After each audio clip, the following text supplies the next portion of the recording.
Hey everyone, it's VM Campos, Magic Fan. How are you doing? Welcome to another streaming Saturday. It's that time of the week to unwind and hang out with your good buddy VM Campos as we play some Magic Arena, look at some Magic news of the day, have the question of the day, look at some art, and all that good stuff. Let me just finish setting one thing up right over here. And so that's what's in store. We're going to play some Ikoria Premier Draft with real people. Maybe do the Ikoria Constructed event. It ends in 35 hours. And maybe do some 1v1 and so forth. So thanks everyone for coming to hang out. As usual, there were a couple of little technical difficulties at the beginning, but it seems to be okay. I had to restart the stream like twice because Twitch is weird. And the first time it was just like timing out, and then the second time, hey there, Daybreak. And the second time, Twitch looked horrible, and now the third time it's working. So I guess it's true what they say, third time's the charm. So, how are you doing, Daybreak? Did you have a good day today? Get some games in today? So, we've got today Ikoria Constructed. That's an event that's going on. We've also got the Premier Draft, and then maybe Climb the Ladder and such. Let's do a quick Climb the Ladder sort of game, just to get the juices flowing. So, you had one game. That's cool. What was it? Commander? What was the big idea on that? In real life cards, digital cards. Let me see if I can fix something here.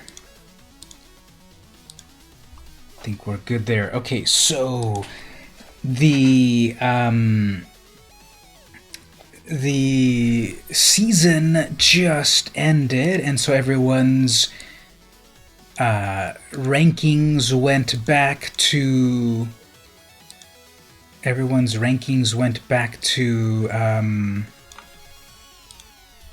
like a basic level or whatever. So same here. Now this is, I was playing earlier today and I really felt like a lot of bad luck, and it still feels like it's continuing. This is 2 mulligans right here. Like, it really, obviously it's recency bias, but it's like really that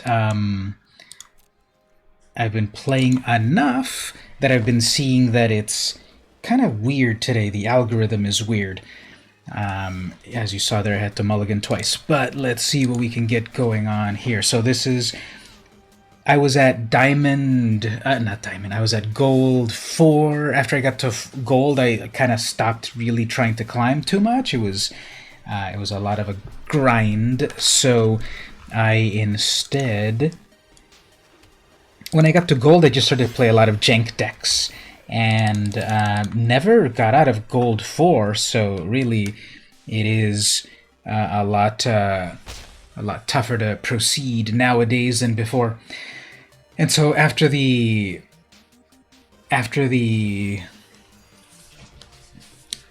season ended just a day or so ago, it brought me back down to Bronze 1, and I was playing earlier today on Bronze 1, and it was kind of hard to get out of it even then. So it's like, I don't know how this algorithm nowadays is really working. But anyway, let's try to do this before you get gotten your hands on paper. No, like, here's the thing. I know that they're supposed to be out there. Supposedly, they were going to be available for local comic and card shops to sell them. And I don't know, like, comics and stuff is the place that I like to go. And yes, I know there's Brute Force Games and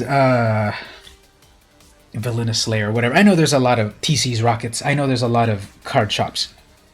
but I've always liked to go to comics and stuff. Though, after the pandemic, they've been really bad. I've got to call them out. I've got to call out comics and stuff. They've been really bad during the pandemic. They don't answer emails. I get one answer on the phone and then something else different. So, I called them twice last week or so, 2 weeks ago or something, and I asked them, are you all going to get some of those Ikoria cards? And then they said, we haven't heard about any Ikoria cards. So then I called later, the second day or the next day or whatever, and they said, oh yeah, we're checking our emails and stuff, and we're supposed to get stuff, but we will see, and isn't Ikoria supposed to come out like in 2 months? And so I was trying to tell them, here's what I heard, officially from Wizards and such, and short answer altogether, what I'm trying to say is no, I don't have any paper Ikoria cards. Do you? Have you been able to get any? Did you go to any? Did you check with Brute Force Games or whatever, or whoever's open in the area? And are they the pre-release packs where we're don't ever go to Game Rave if you value your safety. Here it's terrible. Your safety, Game Rave, what is there, roving gangs outside or something, or the safety of your wallet? But anyway, there used to be 138 games. There was also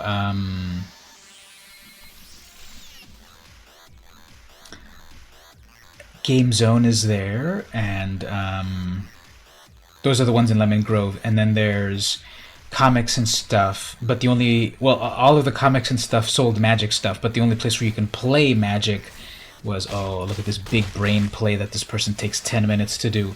Anyway, so the only one to my knowledge is in that actually has Magic gameplay on comics and stuff is, what's the one over there called? I can't think right now. But yeah, then of course there's Brute Force, and then there's TC's Rockets, etc. Yeah, my opponent, Ansel666, is really thinking hard on how to defeat me. And it takes a while for them to get things done over here. Anyway, so next turn, we've got a 3-5. Let's see if we don't get counterspelled Vivian. That's fine, I still have a lot of attackers. Yeah, that's going to be a counterspell right there. It's filthy with cards and drugs are thrown all over the floor. What? That's not cool. It's supposed to be a safe environment to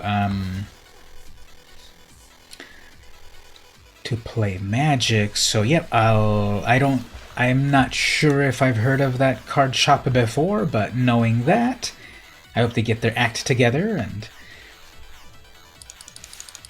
I'll avoid them. When was the last time you went? Fights seem to happen regularly. Wow. Yeah, it's like you force of willed me for the last time, and then they attack you. Look up the pictures. Oh, I'm scared to do that. Maybe we'll. Okay, I guess they're doing some big brain plays over here. Okay, I guess next turn I'll just bring out the Cub Warden by itself, but they'll probably have a counterspell ready. They have one card in hand. 1,000,000 mana. Oh, that's a Gorgos.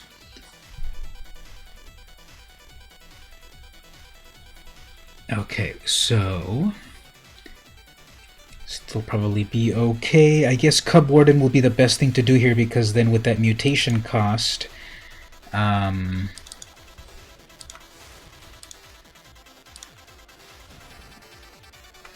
get some just blockers.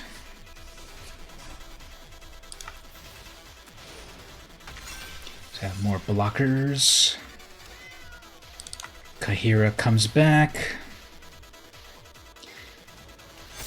Let's see if they top deck a... Let's see if they top deck a good card. They're obviously out of cards.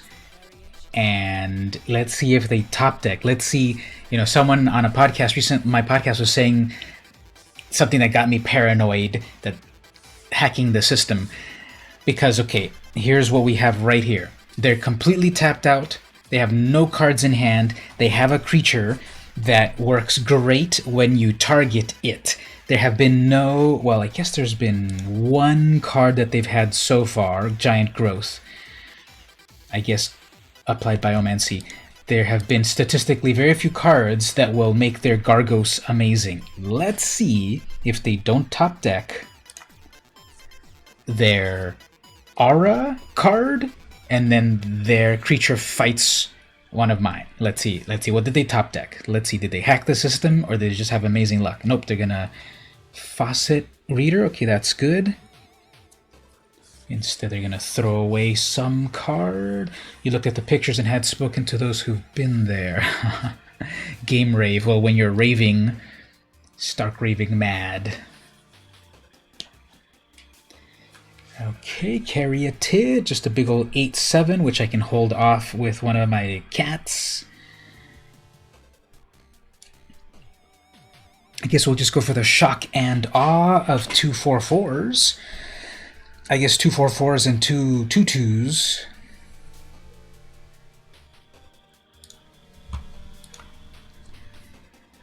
It's not too complex to think about what your capabilities are, especially this. So, okay, I top decked something amazing.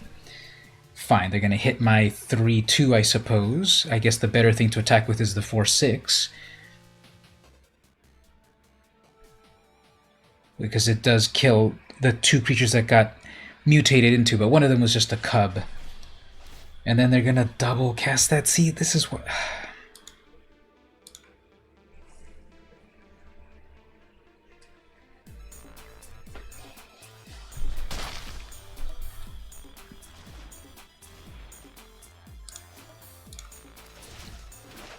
Sometimes, I swear. Okay, so at least what they did, because they unsummoned their own stupid creature, it wasn't there to then do the other bite attack. So, yeah, if people want to go report Ansel 666, like, what is going on? They have no cards in hand, and then finally they give up. Okay, great. So this is Simic. They've got Simic, they've got Gargos. Oh yeah, I don't have a sideboard on this. Never mind. Let's go on. So other things that we will do, we'll do a little bit of the ladder, we'll play the cube, we'll look at magic news, we'll look at some art. I guess I'll set that up while my opponent is waiting 10 years to start. Hey there, Mark, how are you? I am trying out my cat deck again. The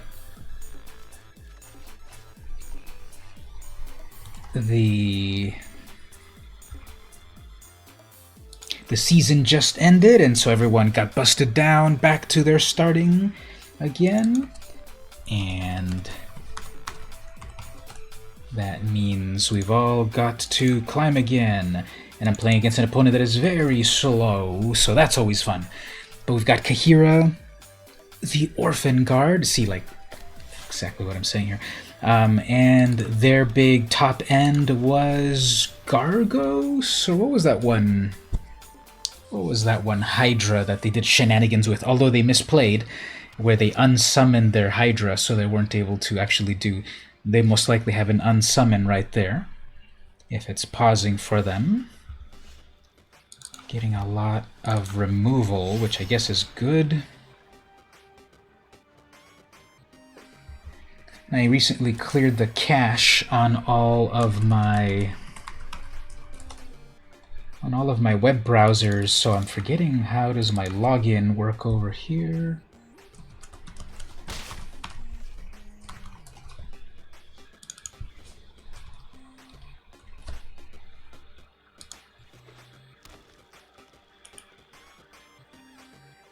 I heard the legacy is getting dominated by some Orzhov Cat Nightmare Companion. That would probably be Lurrus.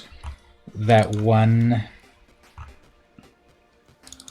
Lurrus is that one companion in black and white in Orzhov that you have to have... your whole deck has to be full of only even mana-costed things. No, actually not even. Everything has to be 2 or less casting cost. So yeah, Loris, exactly.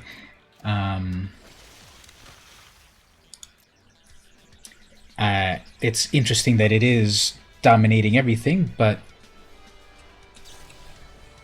uh-oh, getting unsummoned, so guess that'll be fine. Let's see if they're dumb enough to block.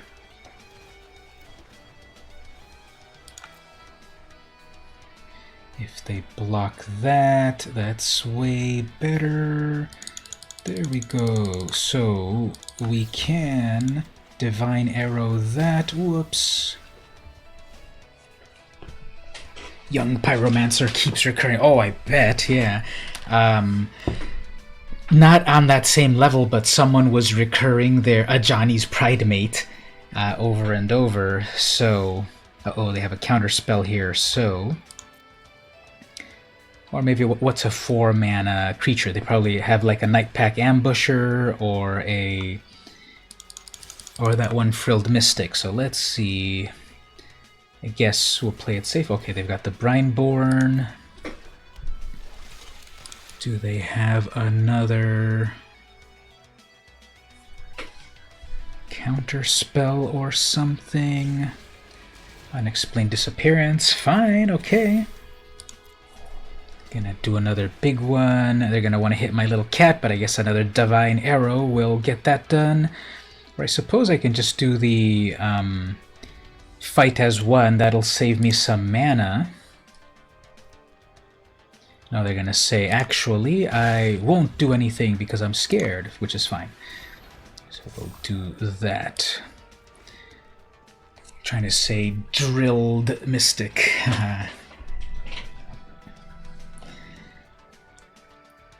So the opponent's playing some weird Simic. I guess not too weird, because I would play something similar. Okay, so let's assume they have a counterspell here. Probably Nightpack Ambusher or Frilled Mystic or some more of that return shenanigans. So we've got to go for it here. I still have a Divine Arrow and the fight as one. I've got plenty of white mana. Let's go for it here. Come on, Vigilance Cats. Do your thing. There we go, Whirlwind. I guess you're countering nothing, but I guess you just want to make your Brineborn stronger. It's kind of cool. Do they have one more?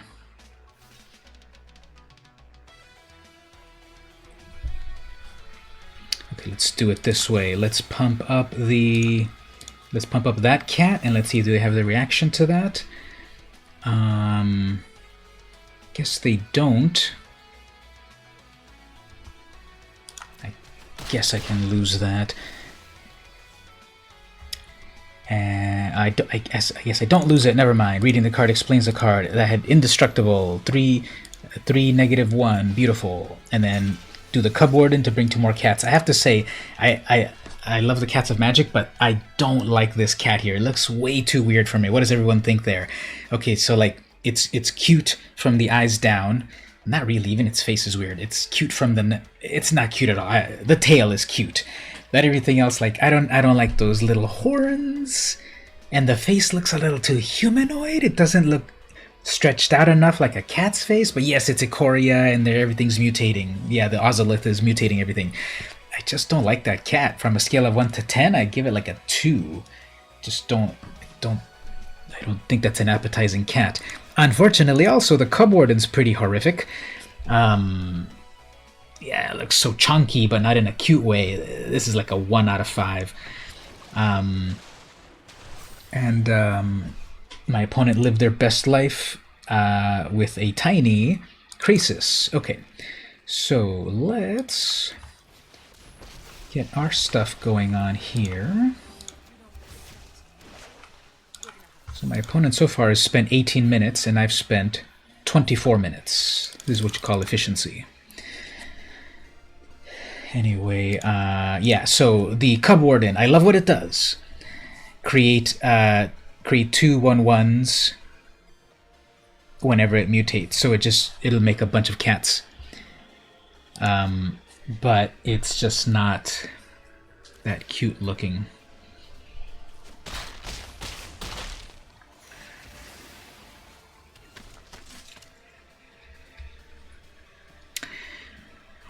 right, so 4, 5, 6, 7, 8, 9, 10. This is lethal unless they do something. It looks like they missed 1 or 2 land drops, so that's never fun. You never wish that on your opponent.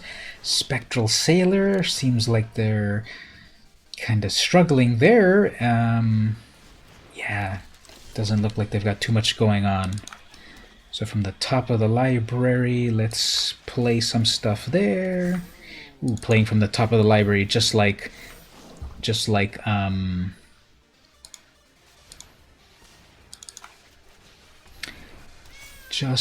Bolas's Citadel.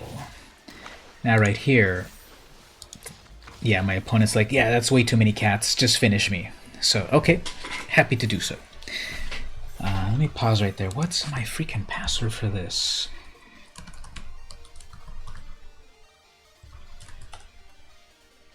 That's what happens when you clear your cache, kids. Although I needed to because I was down to like 8 gigabytes on my hard drive, and after I cleaned it all out with a lot of other things, it went back up to 30, I think. So as soon as I finish this, I'll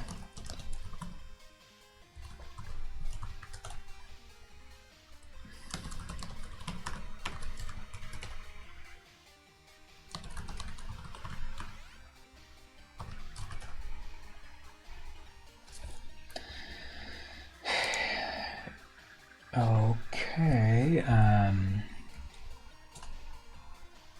almost there. Talk amongst yourselves. How's everyone doing? What did you have to eat today? I had a nice omelet with a little bit of cheese and veggies. There we go. What is this?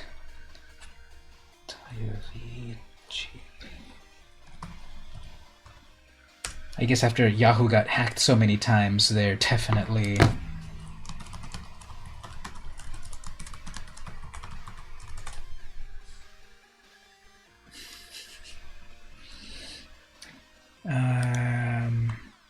Atali plays from the top for free. Yes, on the off chance. Just let me hold on here.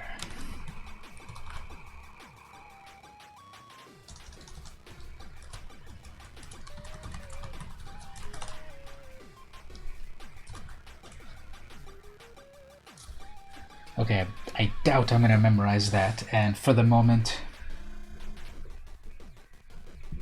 I'll write it down. I think that's what I wrote. This is taking so long. I thought I had this ready before. Reset Flickr password. There it is. I'm trying to bring up my Flickr.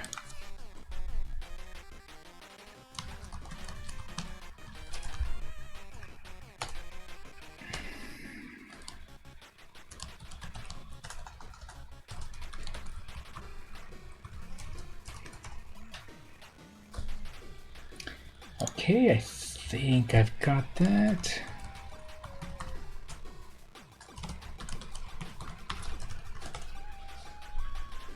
Okay, there it is. Sorry for the delay. What I was trying to do, like I said, I cleared out all of the I cleared out all of my cookies.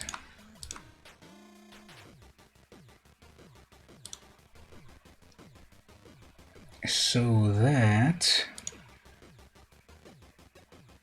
it would save some space, but I got it now. So the whole point of that is, let's move on to our next segment. We'll get back to some Magic gameplay one moment.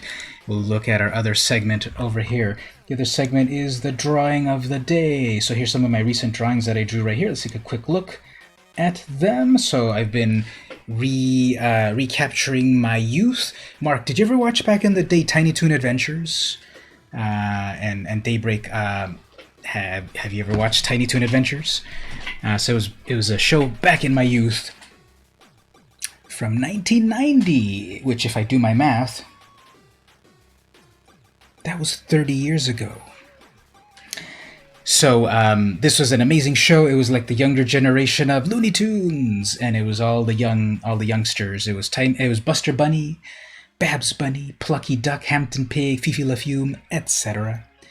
when you were allowed to watch TV. You remember watching that one? Cool. And you had heard of it. Cool.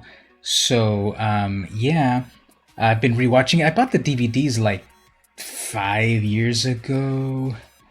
How long ago did I buy the DVDs? They're right here, handy. Like I just turn around and there they are. So I bought the DVDs. What year are these from? Do they have a year? Sometimes they don't put a year on these of when they were released. Yeah, it doesn't say. 646 minutes of cartoons. So I was watching season 1, and then I was just like, also kind of drawing them on my drawing a day. So I've been drawing something. I think now it's day 123. Yeah, today is day 123. So I've been drawing, making a drawing for every day of the year so far. Some days I have had it slip by, and then the next day I draw 2. But it's a drawing for every day. There's been one time, though, that 3 days passed, unfortunately, and then I had to draw 3. But yeah, I drew that today, and that's with brush. You want the DVDs as the old school He-Man. Yeah, definitely. He-Man's making a comeback. Kevin Smith's involved in the new Masters of the Universe series, to my knowledge. So I drew this with the brush pen that I have, which I still need to get a new one, but again, we're in quarantine, so I haven't gotten any. And then a little bit of shading with a 7B pencil. So I did that one today. And then similar, something like that, just like a rabbit jamming or something. Just imagine like some fun music is playing or something. He's just hopping around or whatever. I kind of like the pose. Sometimes, not to toot my own horn, and obviously there's always room for improvement, but sometimes I feel like I do create a life in a character. Sometimes it feels like, yeah, this is a drawing, it's fine. And sometimes I feel it has a life. I think this one has life to it. Other ones, like that one, I think something about the eyes aren't quite there, that it has life. But I think this one here, I think it has life. That one is just some weird, dumb, silly dog thing, character thing. Yeah, I need to get a new inking pen. Look at that, how it's just like running out of ink. But the pencil's still there, and sometimes I just like the scratchy aspect of it all, unfinished aspect. So there's that dog character thing. Let's look at one more, then we'll get back to some gameplay, and then there's another cartoon character there. Furry character, I guess, and I don't know, what is that? What kind of critter is that? The ears are like, I don't even know. It's just some cartoon character. The hair's shaded a little bit, and if I was gonna, fully refine it, but if you're doing one drawing a day, it's a lot of effort. I would refine some things, such as the part where the mouth, the little snout connects in that W shape. I would clean that up, and then on the right cheek, right there.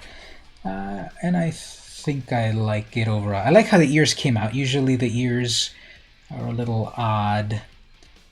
Mrs. Goofy, yeah, it could be Goofetta, Goofella. They often love doing that feminine version of a name. So yep, there's some drawings that I did recently. We have 18 notifications for some reason. Someone loved a bunch of my cosplay photos. Yeah, someone went overboard and loved a lot of my cosplay photos. So, for example, Raven and Starfire, and this was from Comic-Con 2012. Comic-Con. So this is Raven and Starfire from Comic-Con 2012. Let's look at one more random cosplay picture. Elysium, or Comic-Con picture. Elysium. That was a movie with Denzel Washington? Who was in that? Or Leonardo DiCaprio? Does that sound familiar? Anyway, a huge ship. I love when they have those like real-life props at Comic-Con. So So there was that, and one more. That's just a bunch of ladies. I don't have any notes on that, but it's just like, yep. What does the shirt say right here? Movies something. Yep, that's Comic-Con. I'm pretty sure they were sort of like one of these hype crews where everyone joins together to hype a movie or something, but yep, there we go. We'll do some more of that in just a little bit. Let's get back to some gameplay. Let's ask the chat here. I'm one win away from going to the next tier, or should we start a draft? I would play the Kahira deck one more time and see if we can get to the next tier, or should we start a draft? Can't have Comic-Con without the man, the myth, the legend. Oh yes, I guess Comic-Con is cancelled. Yeah, exactly. And speaking of which, the man, the myth, the legend. Here's my photo of Stan Lee at Comic-Con. This was 2009. Wow, I took that photo 10 years ago. So yeah, Stan Lee signing stuff for all of the adoring fans, and I took that photo. So I got a photo where I was, 10 feet away or less from Stan Lee. R.I.P. Okay, let's try some. We'll try to play one match of that to try to get to the.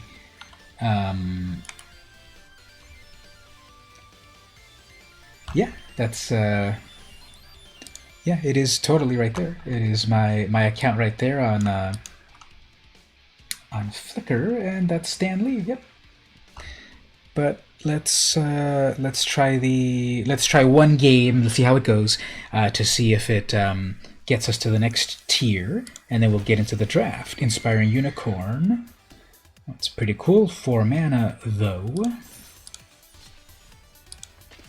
Come on, Kahira, get us the next win.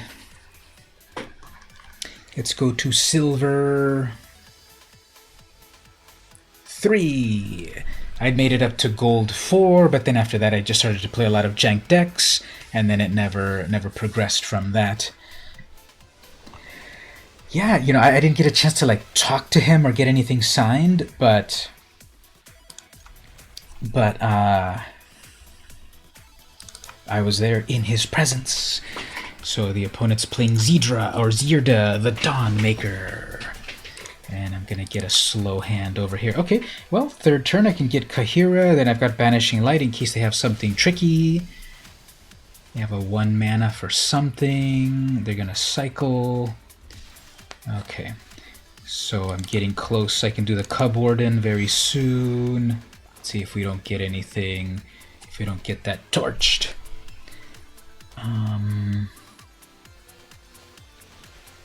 Okay, so they want to build up. That's fine with me. Actually, what I could do is Banishing Light their ramp. Nah, we'll save it for something good. Next, we'll put out Ugly Cat and make a bunch of Ugly Catlings with some lifelink. Next turn, I will Cub Warden. If I Cub Warden a Cub Warden, it's like you're Cub Wardening a Cub Warden.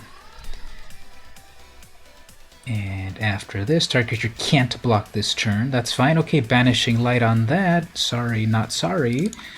I'm about to end this person's whole career. That's relevant to say, right? And then a cat. I get a nice on that. Ugly Cat, yes. Even though all cats are cute inside, sometimes on the outside things don't match.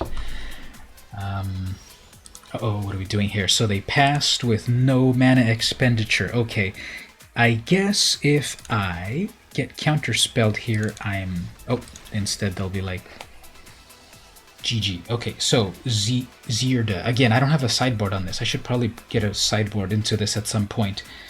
And I know I'm going to forget 10 seconds after I say it. So, Kaheera sideboard. Now, of course, I'm doing the stipulation that it's all Ikoria cards. So, obviously, if... hey, I got a cheer right there. Rickman, how are you doing? Thanks for visiting there. Appreciate it so very much. You're right on time to see some gameplay with Kaheera the Orphan Guard versus Cap Redbeard. We're also then looking at the quote of the day, the art of the day, Comic-Con photos, and all that fun stuff as we are wont to do on the stream. Okay, this is a horrible hand. Let's try to mulligan that. I guess I have stuff to work with.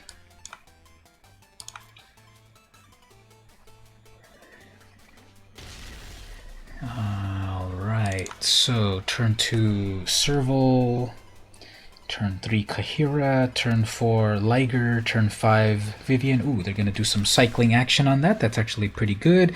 Now what I could do is I could trick them in that I don't have anything and see if they attack me. Let's see about that actually. Let's try to trick them to see if I get an attack by that Stinger. They have enough mana for their whatever. Okay, good. Walked into the trap. Next, I guess... Kaheera, they've got 4 mana. They have all the colors that they need. They're going to go with their own Zirda. I wish it was called Zedra. I kind of like that a little bit. Ooh, they have a Yadaro. If they cycle that 4 times, they can cast it for free. I can...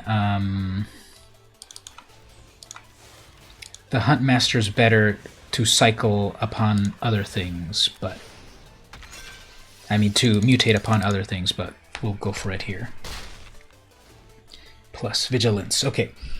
Next turn, I suppose I could start to create a bunch of beasts with Vivian and have some defenders and attackers.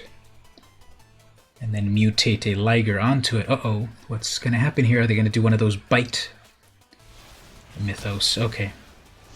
5 damage, lose both things. I guess... double Vivian.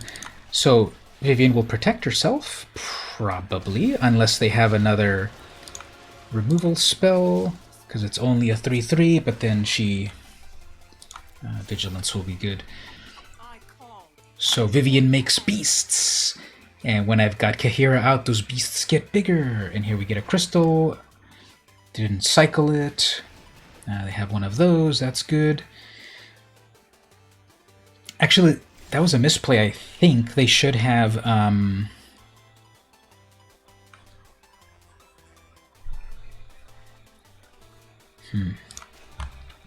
Actually, wait a minute. If I can get a free casting cost here. I hardly do the minus, but let's do the minus.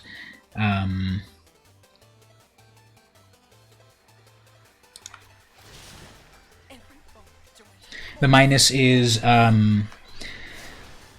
summon something and then get something of a smaller size. So I can get my other Kaheera. There we go. Although they do have 2 mana floating, so they might have some sort of burn spell.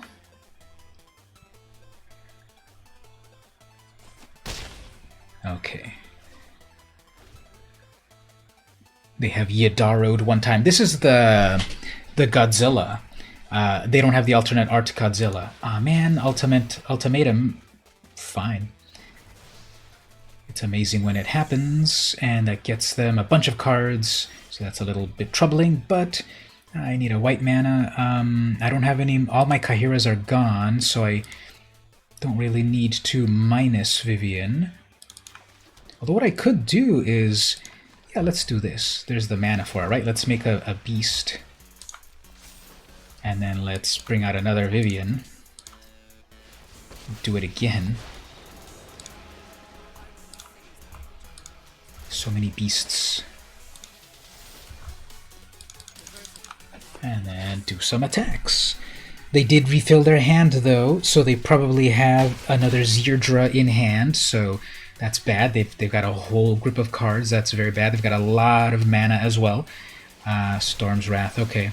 That complete board wipe. Okay, GG to them, but I can still bring back... Uh-oh, that's bad. They're going to be able to cycle a bunch of things right now, I bet.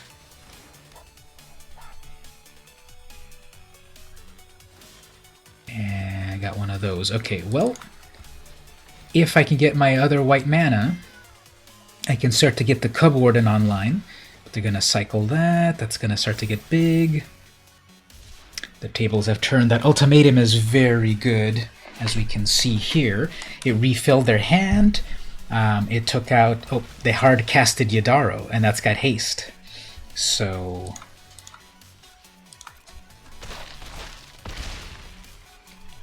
I get to Blade Banish it, but then that'll use up my mana. It has Trample, so we gotta get rid of it.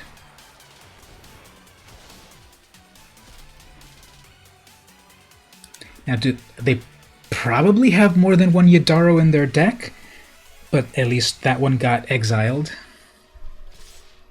Uh-oh. I'm sure there's some combat tricks here. Probably cycle 3 things. Okay, there's one cycle.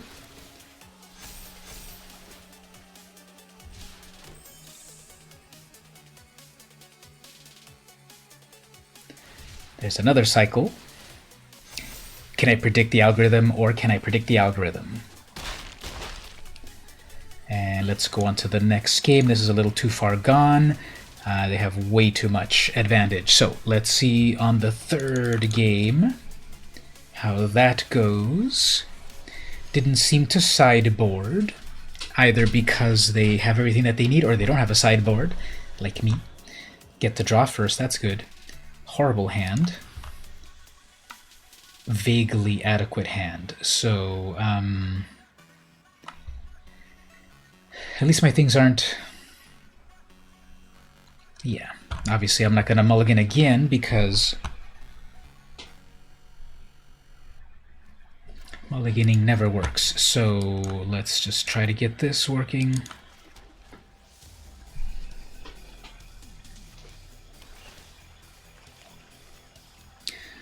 They left that on top to scry.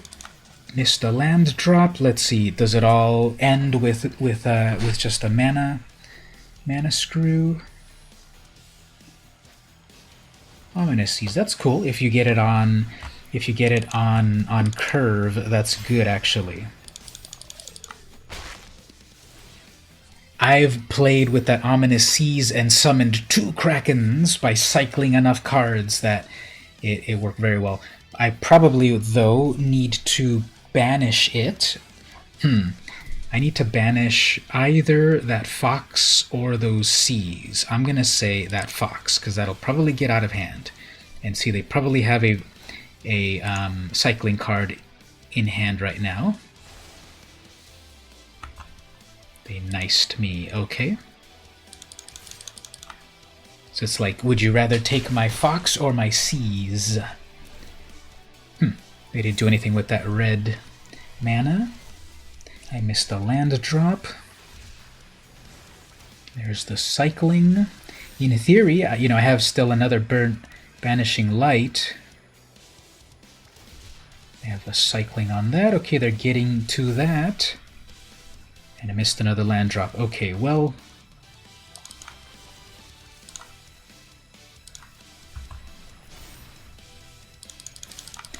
let's try to race, although if they do their, like, Storm's Wrath right now, obviously that'll set me back, but let's see, what will they do? Oh, they'll do a Narset. Okay, they'll probably drop a card and then target my Kaheera. Yep. That's what they'll do exactly. That's what I would do. I have a Narset deck that I'm putting together as well. So that's 6 damage, plus card draw to Kaheera. There's my 4th land. Okay, good. Let's finish Narset off.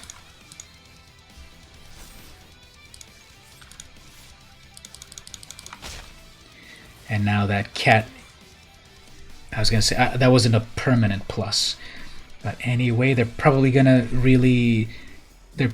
get to their 8th counter on that, and then I've got the Blade Banish, so... But first they're gonna cycle into that Fox a little bit. Huh, they didn't cycle that. I guess they have enough mana to cycle one more thing. I'm sure that's what they're about to do. So let's just play dumb here and attack with that. You're gonna cycle that to give it to make that a 2/2. Will they be able to do 2 cycles? Are they gonna summon their Kraken? Okay.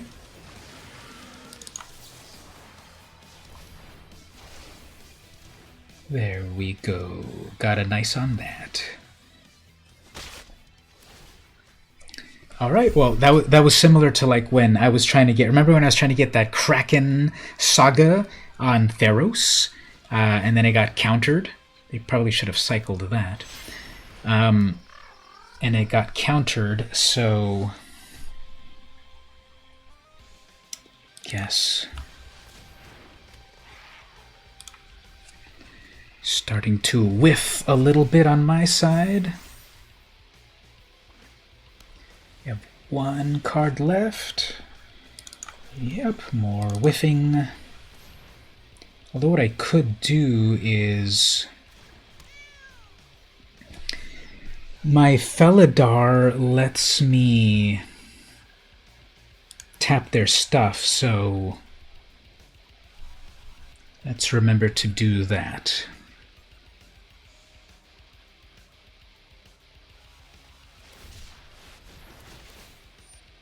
Okay, so they're cycling a Sharknado for 9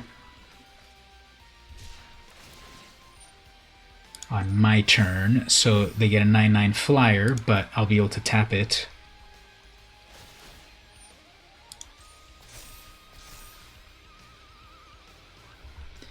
Okay, so I need to tap this.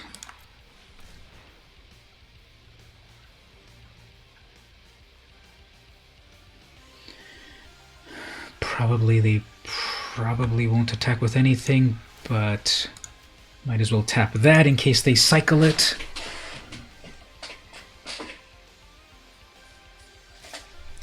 They're attacking with that. I don't think I need to block that. I'm safe at 20 life.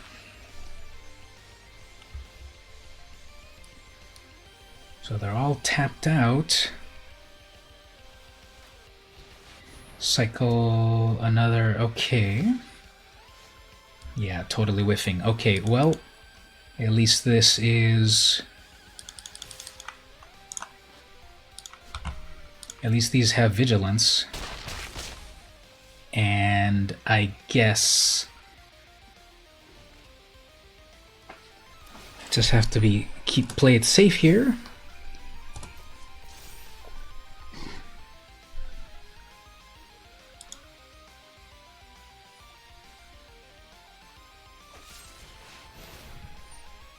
What is that doing?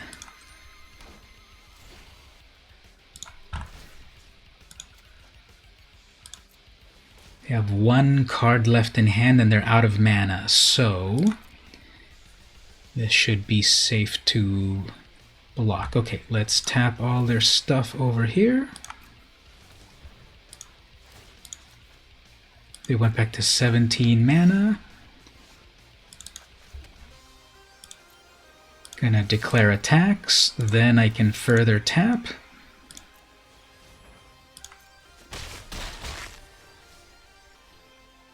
That needs any color of mana, so let's bring out 1 more. I should have tapped it with the green mana. That was a bad auto tap. Okay, this is coming to the end. Let's see if they don't pull something amazing off the top. Cycling, making that Fox larger. Even if they cycle for 1 more, that Kraken will not have haste. Yeah, I don't think I'm going to be able to win this unless I get any of my removal.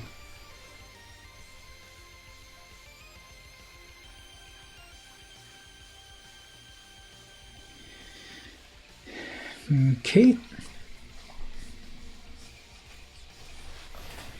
Well, that's very bad.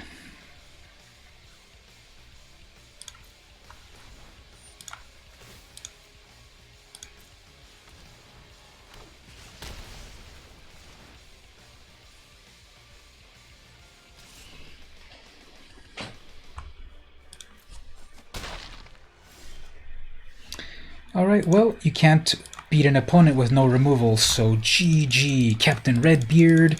The very first match was a fluke, and then after that, it just stopped giving me good cards. So what can you do? Let's move on here. Poliwag Symbiote. It always knew it was destined to be more than a frog. This one's a very good card, actually. Well, I wasn't as great as I thought, never mind. But yeah, there's that Poliwag. Let's do a little bit of this draft over here. Real people draft. Ooh, and I got this Destoroyah. Perfect life form. Oops. Our pod's ready already. Amazing. Let's see who's everyone here. I like to take a screenshot of everyone that's ready. Kaylin, cool. Okay, we'll check who that is in one moment. Call of the Death Dweller. Return up to 2 creatures. Small creatures, put Death Touch on them. Void Beckoner. Okay, I think that's a good one. 8/8 Death Touch and cycling, and when you void it, put counters on it. Flame Spill is cool removal. Hampering Snare is removal plus cycling. Yeah, let's go for the big splashy creature, and let's see where we go after that. We're still open pack 2 Void Beckoners. The person to my right didn't want a Void Beckoner. Or that biome. Corpse Churn, Capture Sphere, Finder, Trap. There's a Mentor. There's a Flyer.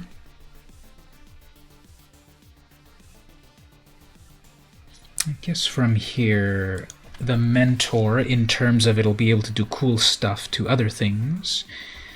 Porcuparrot. Sales and Prophecy. It's still pretty early, so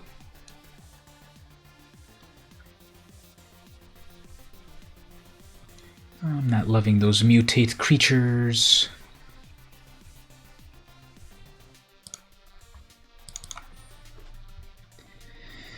So far I'm waffling between 3 colors, but we'll refine it. I'm probably not going to stay in 3 colors. But I'm just, for this pack, I'm just kind of picking some things that I think will be good. You know, at the very top end, an 8/8 gets the job done, and then it cycles. Myth of Brokos, return up to 2 permanents. There's the Ominous Seas. Do we want to do an Ominous Seas deck with a bunch of cycling? How much more? That would be my 4th color. How much cycling is in this pack? There's only 1 cycling here, but Ominous Seas could be a cycling engine.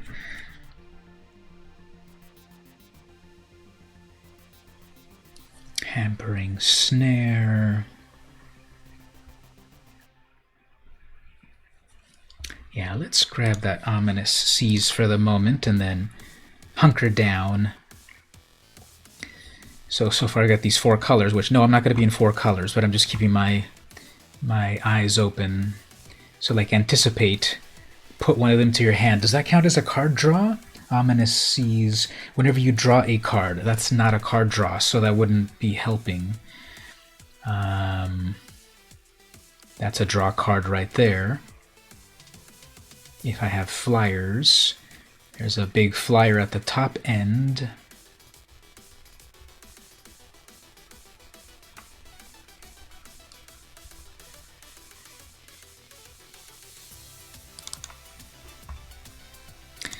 So who else is on this? Keep safe, counter something, draw a card. Ooh, Otter. Like you, Otter, get on my squad. Let's get that otter in there for extra card draw. So Kikomori, Kali Guak, Cool Bartber, Kalen, Jacoff, Deckslinger, and Lornook are my opponents. Or they're in my pod. That doesn't necessarily mean they're going to be in my games. But as things slow down a little bit, let's check one of the questions of the day. What's today? May 2nd. The question of today this is so philosophical. Here's the question of the day. Are you hesitating? It can be very literal, of course, or it could be very theoretical. Are you hesitating?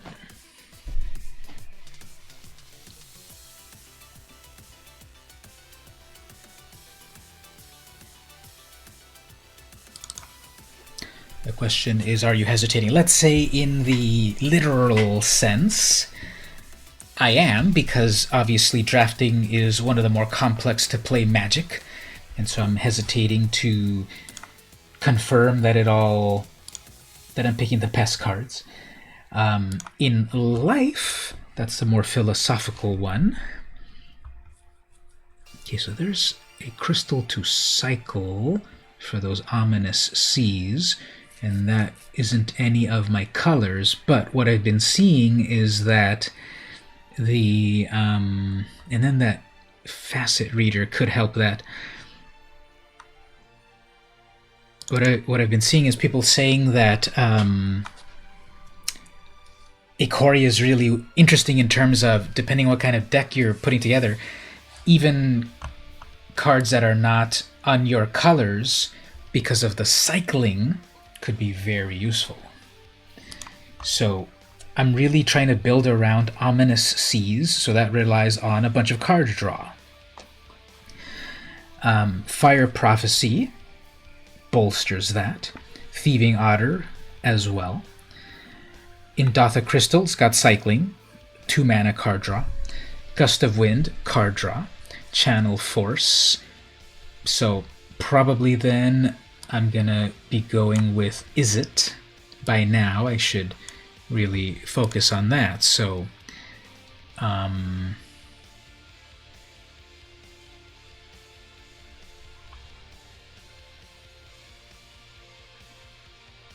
gonna grab some of these, and then I'm going to get some creatures. Creatures is very, very light at the moment. I guess a 4/2. No one got that trap.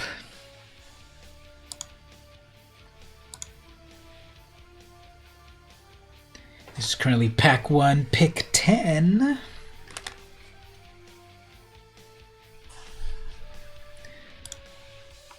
The cards are getting stuck over there, but that must mean that they're having a hard time deciding on their best cards. Okay, here, I guess Shred Sails.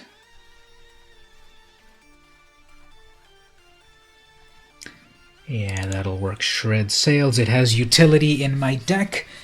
It's a sideboard card, but do Premier Draft on Premier Draft on Ikoria has sideboards, right? I haven't played it enough to remind me. But does it have sideboards? There's that Gust.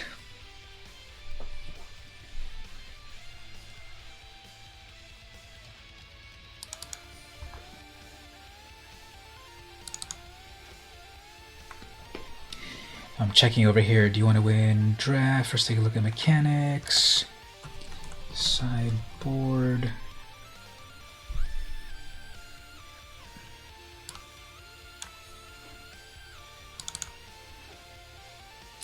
All right, Myth of Eluna. Create a token that's a copy of a permanent. That might be cool. permanent duplicate something of mine. Ooh, Clash of Titans, I want that as well. Momentum Rumbler, I want that. One of mine, draw 2 cards.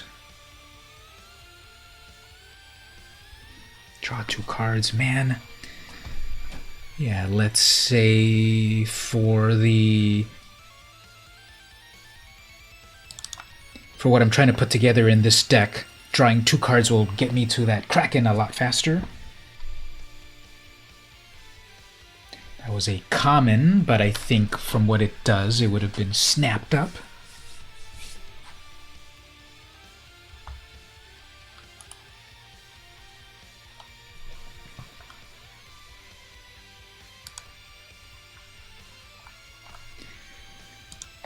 There's that Dream Heron.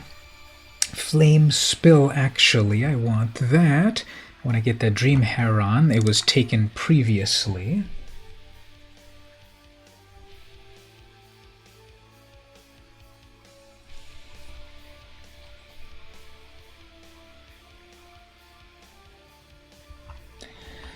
I guess what I'm seeing here, Premier Draft is best of 1. I don't know, I think, 2 steps, 1 step forward, 2 steps back, just because it was like, yeah, it's Real People Draft, but then costs 10,000 gold, and it's best of... It's best of 1.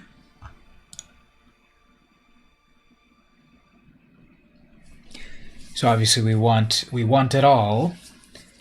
Real People Draft plus best of 3 with sideboards.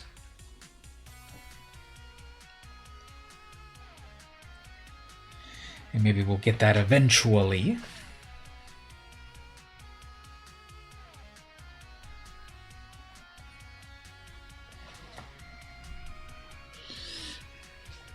Okay, so Blitz of the Thunder Raptor deals damage to target creature planeswalker equal to the number of instants in your graveyard. Nah. There's that Crystal. Another Gust. There's that Wolverine.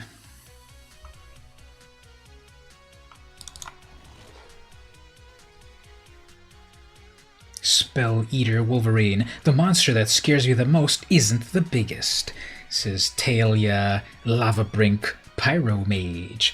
These names are so hilarious.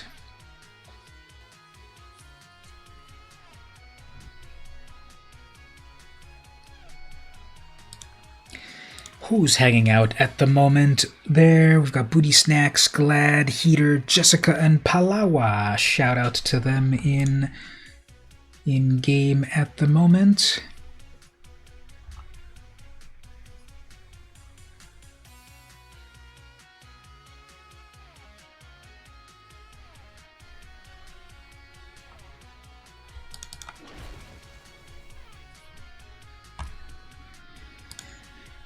So we've got an Ajani on the table, a Karn, infecting us all with the oil.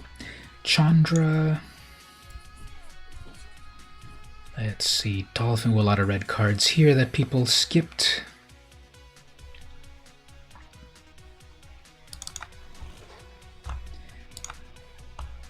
Jaya, so Jaya mentoring Chandra right there. Exuberant Wolf Bear. That art is kind of amazing. Whenever the Wolf Bear attacks, you may change... Oh, it's not even my colors, who cares? Gust of Wind, go for the blood. Just go for the throat and go for the blood. What's next? Vote now. After having go for the throat, go for the blood. What should come next? Go for the giblets. Go for the spleen.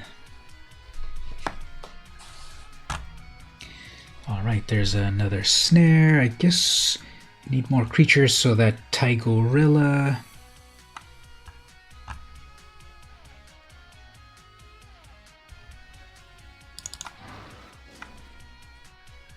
There we go, Clash of Titans. Clash of Titans wheeled back. Go for the bone.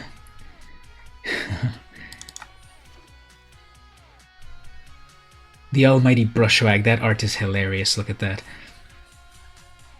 The only Brushwagg ever printed, and the last one was printed way back like in 1996.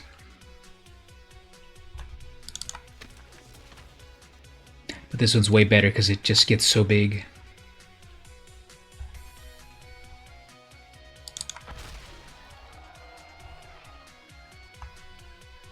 So the very first Brushwagg, I believe, was printed in Mirage or maybe Visions. Oh, that one again.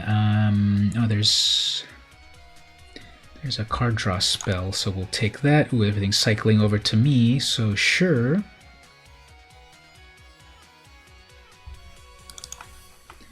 Double creatures there. Everything's just cycling over, and then we got a final swamp. Okay, third pack. Let's see, what do we get here? Ooh, that Dirgevat is amazing, but I'm not in black. Reconnaissance mission. That can draw me a bunch of cards there. If I play things right, Convolute. Yeah, let's see about that recon mission. Oh, there's that Momentum Rumbler. Okay, I wasn't able to get it previously, so now I'll get it. So basically, in 2 turns, it gets double strike, a 3/3 double strike. And obviously, if it has some cool things onto it, that will be even better. Ooh, Frostlinks. I need that Frostlinks. Did I ever get one of mine? Yeah, I got one of mine. Let's grab that Frostlinks to lock down their creature.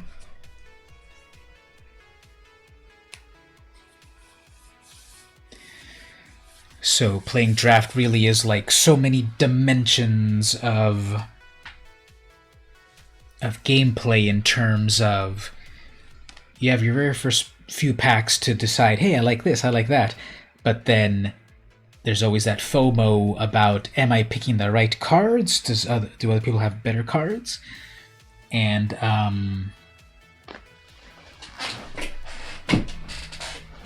then if you're trying to put together a strategy, then you've got to get enough cards for that strategy.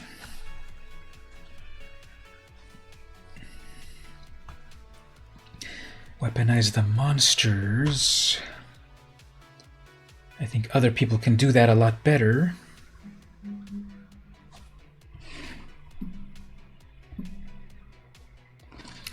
All right.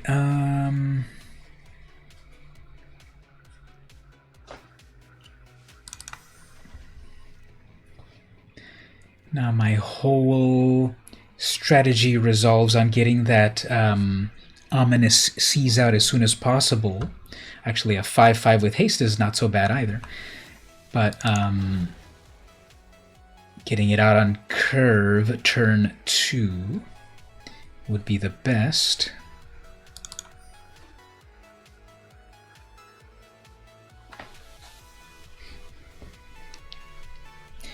Getting some notifications, people liking my tweets.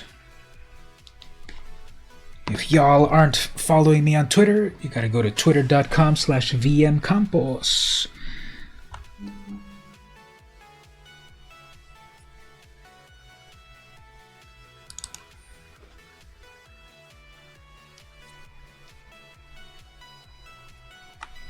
I just got earlier today I got a notification that someone liked my tweet. I replied to someone and they liked my tweet. But I wrote that in 2013. That was 7 years ago, and the person finally got around to liking my tweet, which tells me obviously they were a time traveler. Now that's too outlandish. They were cryogenically frozen until now, and they're going back and responding to all of those notifications. That could be the only explanation. And it wasn't a bot. It was a real person, I guess. But yep, I got it like 7 years later. Is it really been 7 years since 2013? I still cannot believe that. It really does feel that the last that this whole millennium has like been stuck in time. What does everyone in the chat there think? Like, if I think back to the year 2013, it's like, yeah, that wasn't too long ago. That was 7 years ago. Even if when I showed that Stan Lee photo, 2009, yeah, that was 10 years ago. And it just like feels like this whole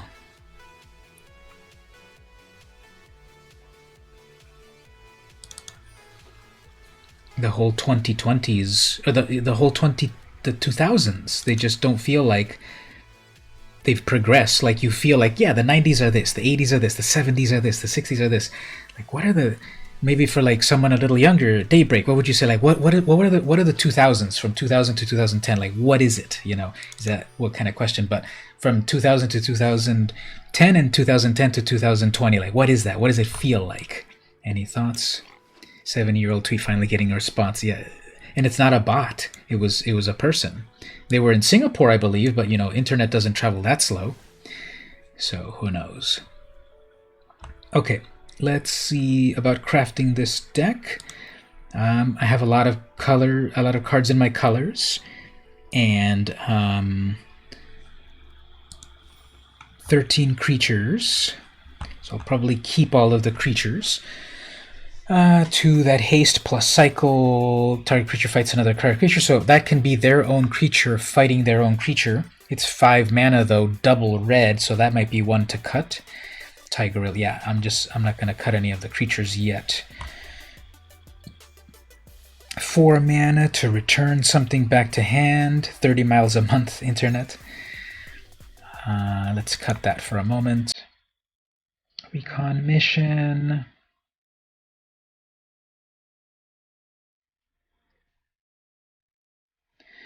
Frostlings, Thieving Otter,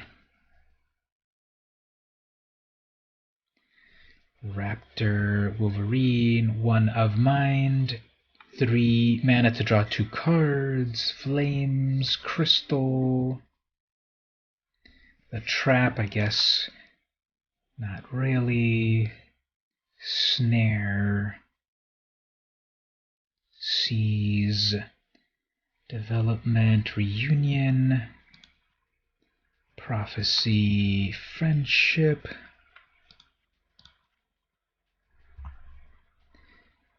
So far I'm keeping all of the things that have cycling.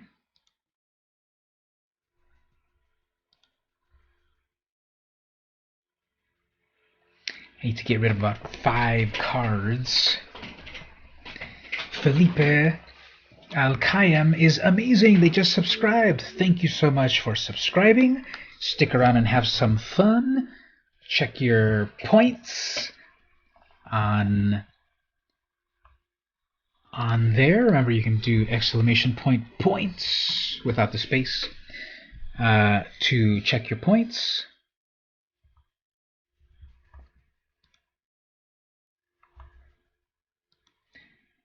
That'll tell you how many points you have. At 100 points, you can redeem them.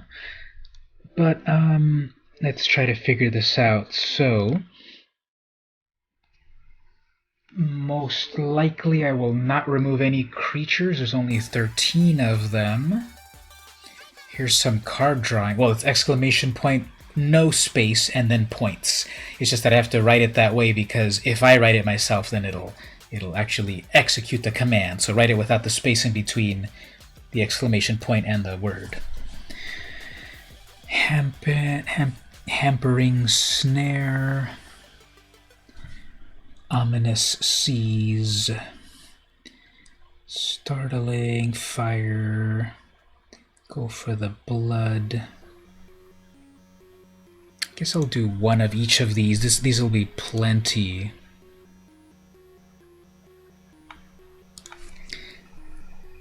Nothing. No, there you go. It just was a little slow. There we go. You have 200 points. And then you can do exclamation point. Actually, I forgot what I called it there. Let me just check really fast here. What is the redemption code again? I should put it in the description. That's what the professional streamers do, right? Let me just look in my system. What is my redemption code again? MTGA code. Okay, yeah, so that's easy. So if you do exclamation point without the space, redeem, how do you spell redeem? Redeem and then space. You do need a space here, and then MTG. What did you say? MTG code or MTG arena? MTG code, right? I swear my mind is going worse than ever. Redeem a footfall crater. I don't have that capability just yet. It's MTGA code. Yeah, so there it is. It's exclamation point, no space, redeem, then you need a space, MTG. Is it MTG code or MTGA code?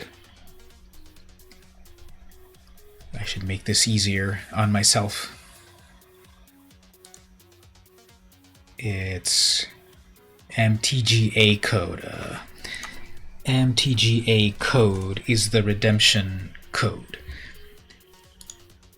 Anyway, so still trying to figure this out. 45 cards.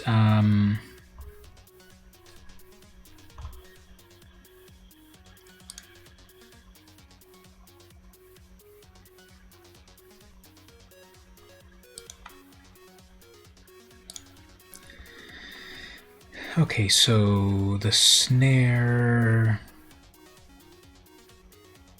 Yeah, let's not stress it. Let's do 42 cards. Let's see how that works right there.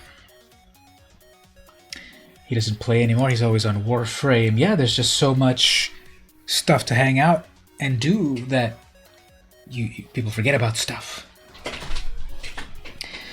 So before we go to the gameplay, actually I forgot to do one more thing. I forgot to change the art of my box. Let's make the go for the Fire Prophecy art is pretty cool, so we'll leave that. But then I want to change the sleeve here, and let's see, what sleeve do we want? These are the ones that I have active. We have the black sleeve, Kiora anime or manga style, Vivian manga style, Nissa manga style, Fibblethip, Golden Egg, Demir Locket, Hidden Treasure, I think that one's called, the OMG Kitties World Championship, the Trophy, Rakdos, or Orzhov. Which sleeve should we put here to strike terror into the hearts of our opponents, so that they auto-concede as soon as they see our sleeves? Even though the colors are not there at all, I kind of like Rakdos. Orzhov is also cool. Very sparkly. OMG Kitties is fun. Really play mind games with the World Championship or the Trophy. Which one should we go for? Fibblethip? Did you ever notice it has like a really gross sound when you hover over it? You can't really hear it, maybe because of my music. But okay, let's pick Fibblethip.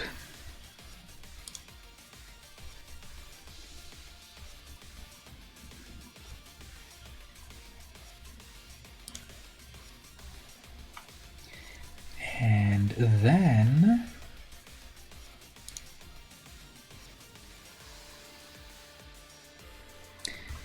Alright, and then we'll do one more thing before the gameplay. Let's switch over here. So I released a brand new video in my Let's Cook series. And no, this is not anything from Breaking Bad. This is how to make an amazing cup of coffee. And yes, I shot it today because I'm wearing the same shirt. And so it's a short little video about making an amazing coffee. I'm going to put it right there if people want to check it out. Just released it earlier today, just a few hours ago. And, I mostly do magic stuff or comic books, cosplay, Comic-Con, but I also do other fun things here and there when I get in the mood. And today I thought, I'm going to make a video about coffee. And so, no, it's not the Dalgona coffee. It's not the quarantine coffee that everyone's making. Cloud coffee. It's various other names. This is my own style of this fun coffee drink, and I just wanted to share that. So people want to check that out and make it go viral. I do think that my version of this coffee could definitely go viral. So let's play the first match right here. Let's see how far we can go with this deck. We've got creatures, we've got some removal, we've got a lot of cycling. Obviously the dream of this deck is to get that turn 2 Ominous Seas and then just cycle into Krakens.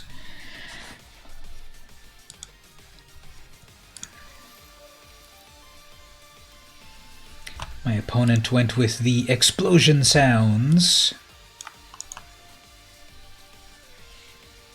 sleeves, which I think are very cool. I love that style. It reminds me sort of like Gorillas. I don't even know how I got some of these sleeves. Like, I don't remember how I got Fibblethip. I didn't pay for it because I kind of think it's weird and gross. So I didn't pay for it, but I have no idea how I got that. Oops, and it put the wrong lands, eh?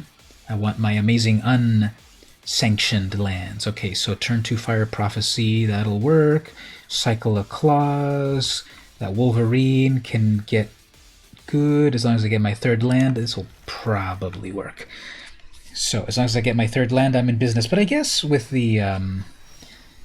okay, there's my 3rd land. So if I get my 2nd land, I can Fire Prophecy their creature and cycle away a Pyroceratops. Okay, they're going to go with a Scorpion. I guess that's not too important to wreck.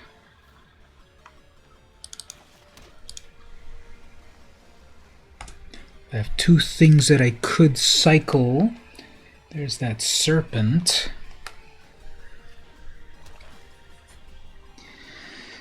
Okay, so they went first. They have 3 mana. They're going with Golgari colors. Bushwag, or Brushwag. Okay, that'll probably do some good synergies, so I suppose that's about to come online next turn, so might as well torch it now.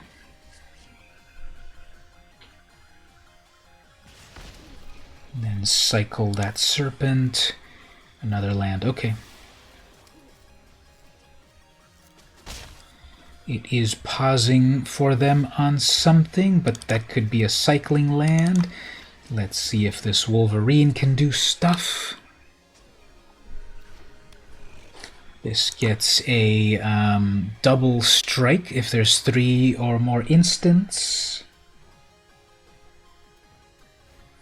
I guess this might be some removal on their part, yeah.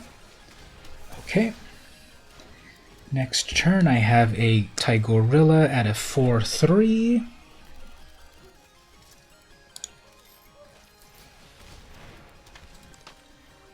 That has Vigilance.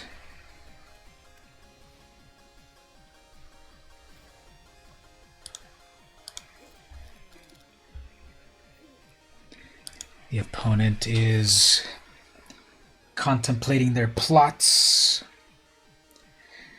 So I get paranoid in terms of, are they slow rolling or are they bad connection? I don't know. It looks like they were able to play their stuff and then suddenly it conks out. So this is just perhaps the nature of playing online games in terms of patience. But I guess as that opponent thinks right there, let's ask another question of the day. This is another one that could be taken so many different ways. This was yesterday's question. Messy or neat? So that's not Messi, the soccer player. This is Messi, as in contrast to neat. Now, obviously, this question could have many meanings in terms of are you a messy person? Are you a neat person? Do you like things that are messy? Do you like things that are neat? I took it in a way also in terms of neat is a way that you also talk about cocktails. If you ask for a cocktail neat, I believe it means without ice. I don't think there's a messy designation of yeah, did my opponent like timeout or something? And there we go. Okay, so let's bring out a 4-3. We'll put some trample on that to get through. Neat would be nice, but until today, your room was messy. Yes, it's very easy for that to get away from you. I know this is kind of weird, but because even though we're in quarantine, I still have a lot of work to do for my jobs. So I feel that the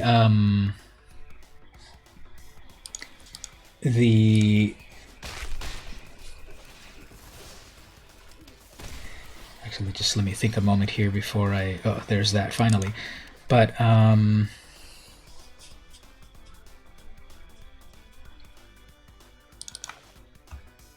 I guess it's far away enough that I can. They're stalling on their card draws. So let's see about this.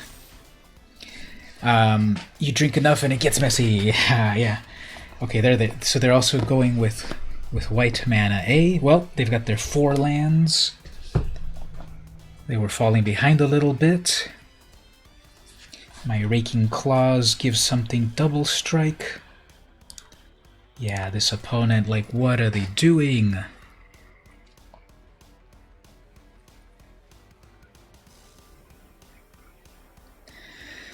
If Iron Fee is streaming, go off to their stream and let them know that there's a real person on the other side of this match and to not slow roll.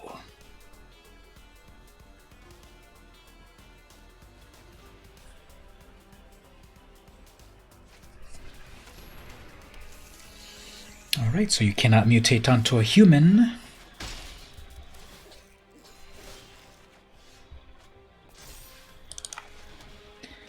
Let's bring out a 2-3 right there. That can cycle, but then I could maybe do something cool. They're looking at their graveyard.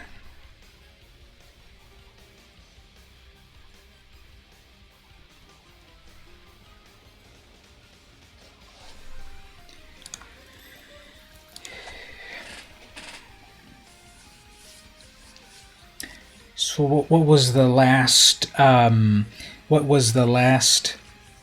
pizza toppings anyone had recently? I'm trying to think. When was the last time I had pizza anyway? The last pizza that I had was... I'm just trying to remember what even that was. It was a while ago, 3 months ago or something.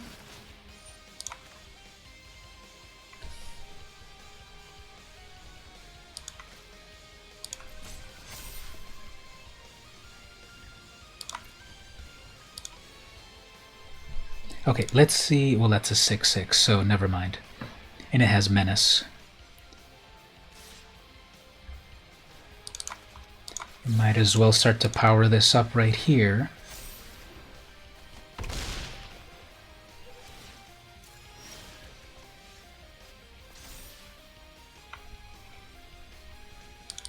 So that does have double strike. In theory, I could gang these up to take out that 6/6, but let's see if they don't mutate onto that critter and make it even worse. Pizza places are closed here. Yes, exactly. But when was the last time that you had some?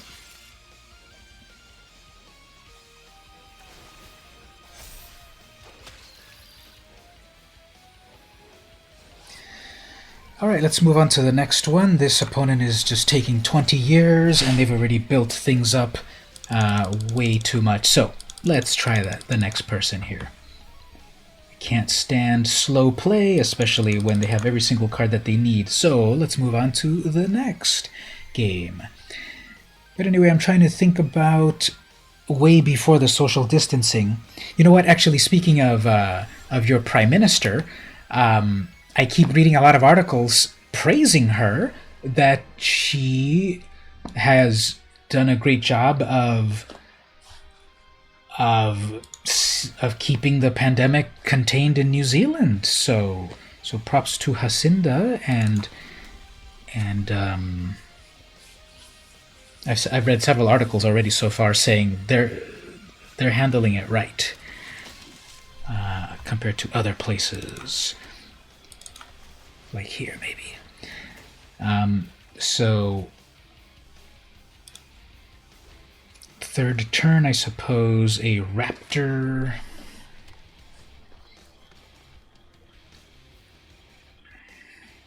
Probably attack with that. 1/1. That's enough mana to go get another creature.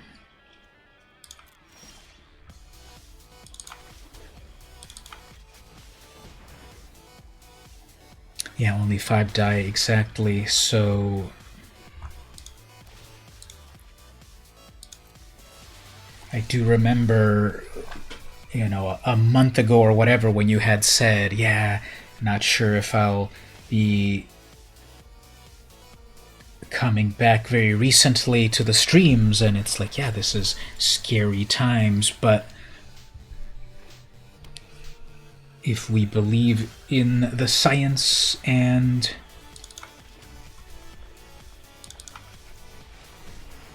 so the opponent has, okay, so they're gonna be able to go get another Whisper Squad. If I attack with that 4/2, they can double block, which I guess I'm fine losing a 4/2 if they lose 2. So they're gonna spend 2 mana for it, and then they're gonna get 2 creatures die. Oh, okay, actually that's even better, I guess. And they'll have 3 of these. Are these humans, or what are these anyway? Human soldier. Ears can't hear them, eyes see too many of them. And then they pass. Interesting. Okay, what can we do here?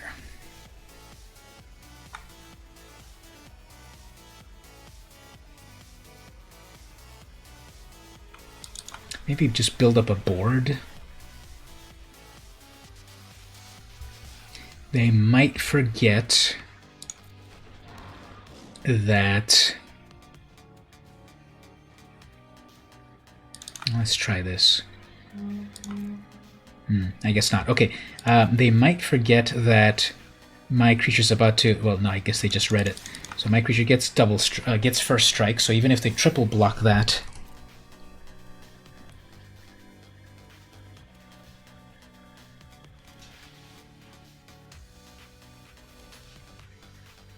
So they'll probably double block that, and then pay to bring another from the library, maybe.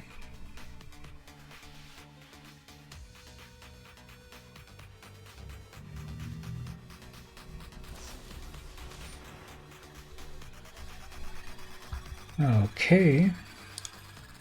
Guess that's a way to do it.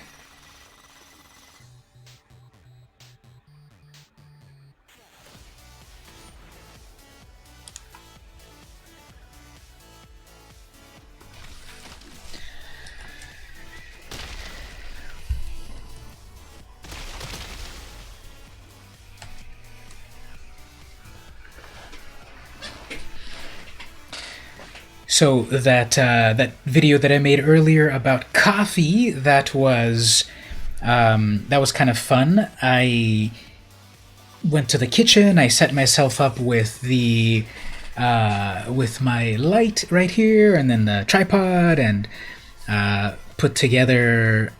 It came out shorter than I thought. I usually make videos that are about at least 10 minutes long.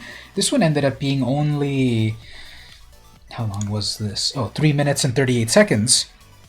But honestly, it took hours to make because the recording, and I didn't like set up a script or anything, and I know a lot of content creators do that they have a big old plan, and I probably should, but I just have always done it very spontaneously. So the idea was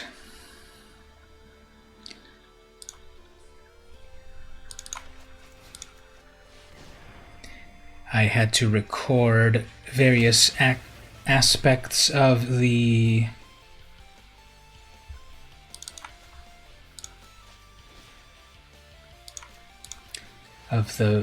making of the coffee.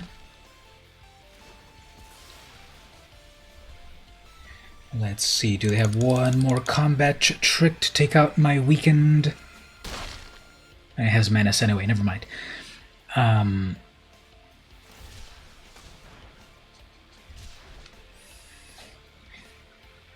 So they have 5 cards in hand. This battlefield makes it a little bit hard to even see my own mountains. I feel they blend into the background too much. So I guess I have 4 or 5. I have 5 in total. If I get my 6th land, I have that lava serpent. I have the shredded sails, in case they have flyers, which they don't. I guess they put lifelink on it. Okay, that's fine. Maybe the Death Touch would have been better. Then they get to mutate that. Okay, I guess get to discard something here.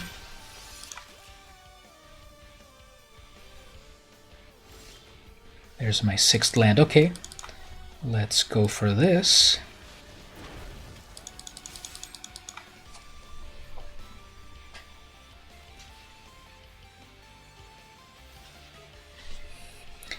And I guess that'll work.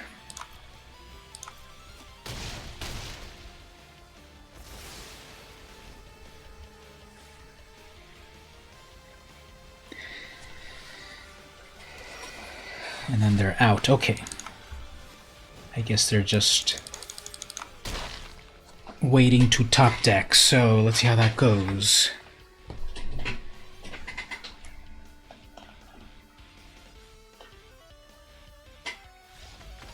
And then they're done. Okay. Fine.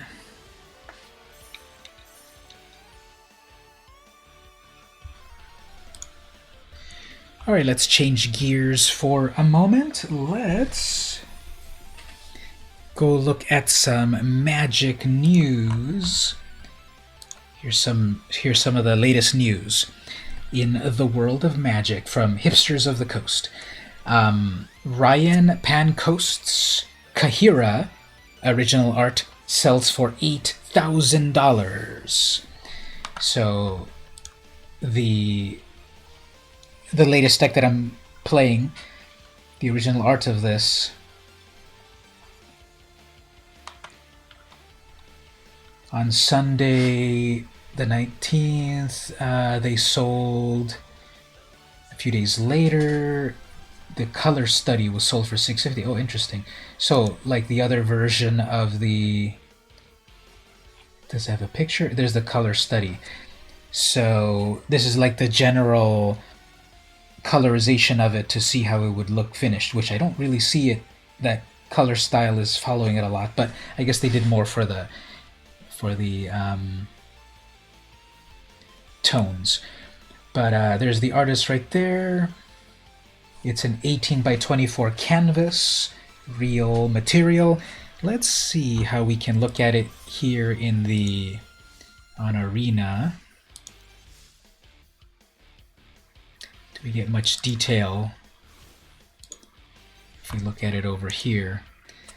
Okay, so it doesn't look that impressive even in the game, that we can tell that it's a real painting. But it's a real painting right there, and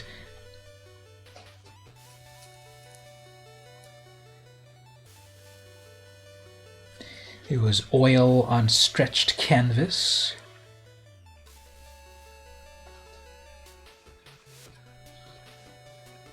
It got up to $8,000 within 24 hours. Oh, there it is.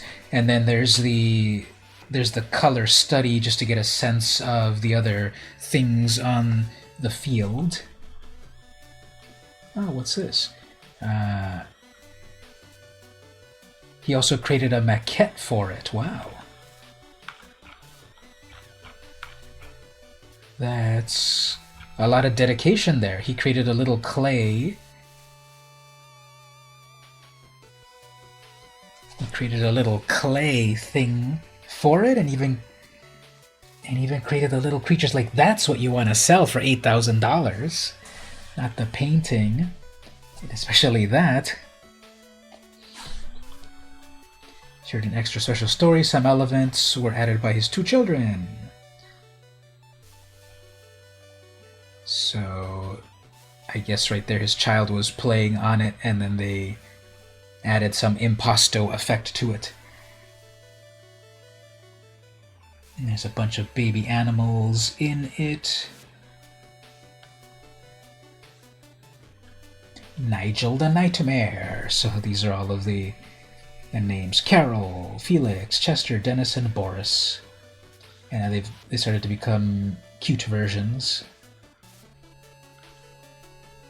So there's a really good close-up right there. That's that Kahira cat orphan guard that I've been putting on my decks recently. So, yep.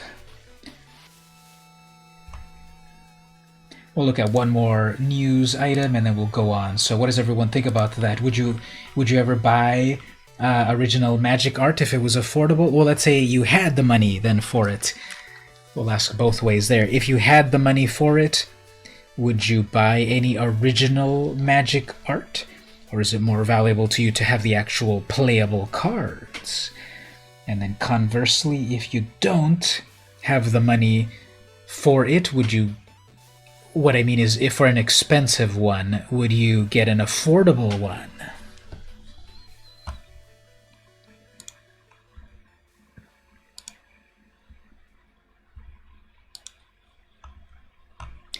The other bit of news here, maybe Atali's original art. Let me look something up right here. Is there possibly... What about this? Atali original artwork, magic. If it was one of the dragons.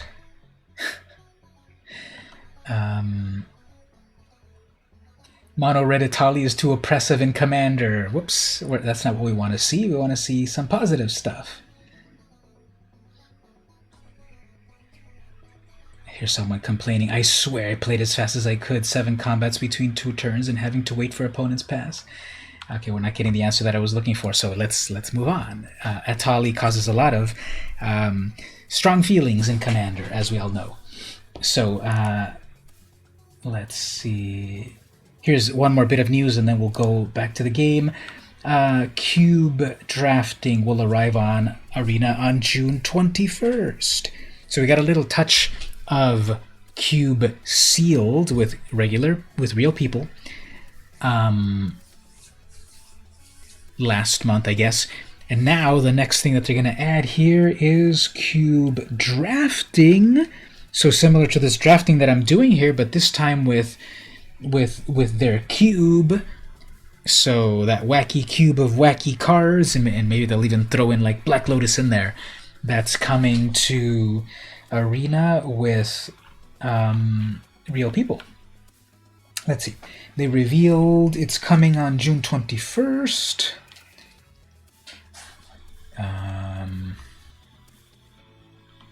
Expect Cube will be a lot more draft will be a lot more popular. Everyone's wanna get their first draft entry for free. That's cool. Everyone gets a free entry. Benelish Marshall's gonna be added. Interesting.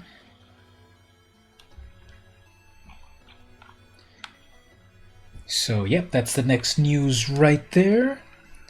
What do people there in the chat, would you check out some of this cube draft? So cube is supposed to be like, the most overpowered format, and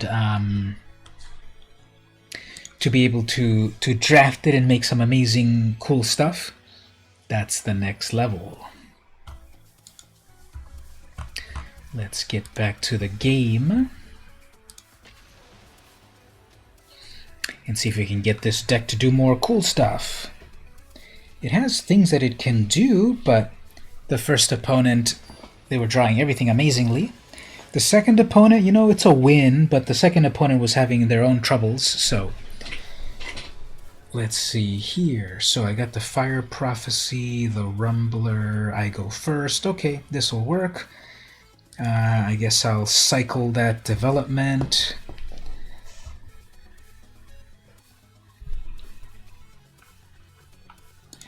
We're forgetting to get good karma by saying hello to the opponent.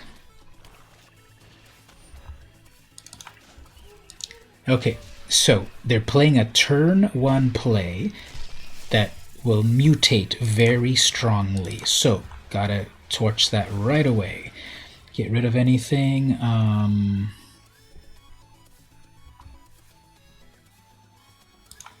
Guess that. Get a land. Okay. So at least there's enough of those lands to get to what we need. That's a little 2/2. That can all cycle as well. But I guess I'll wait on that. Next turn I can do that mission.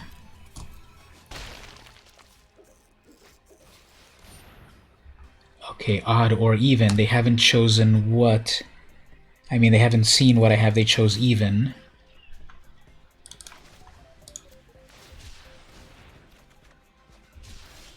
Getting a lot of lands. Okay, well... let's bring out this enchantment. Oh, that was a misplay.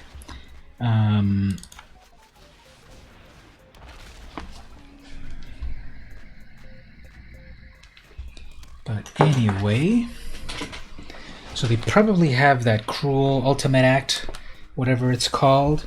Okay, Blood Curdle, close enough. So, what about here?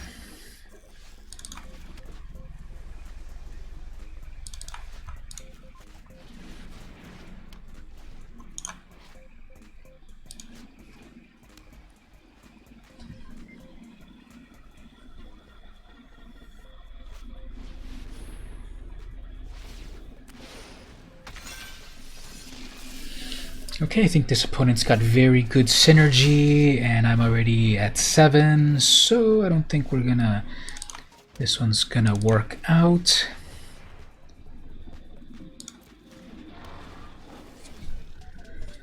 Especially if they do removal.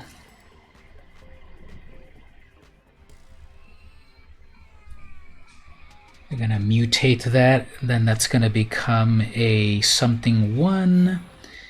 Yeah, this had a lot of great synergy. Okay, let's move on to the next one. So isn't it interesting how, like, the victories are so hard fought, but then the losses are so easy to get to. I was getting a lot of, I was getting Mana Flood, right? And I had stuff in my hands, but they just had a lot of great synergy. And I don't remember what the other decks have been so far, but they've felt pretty diverse, so I don't think that like there's the one good deck at the moment just yet. And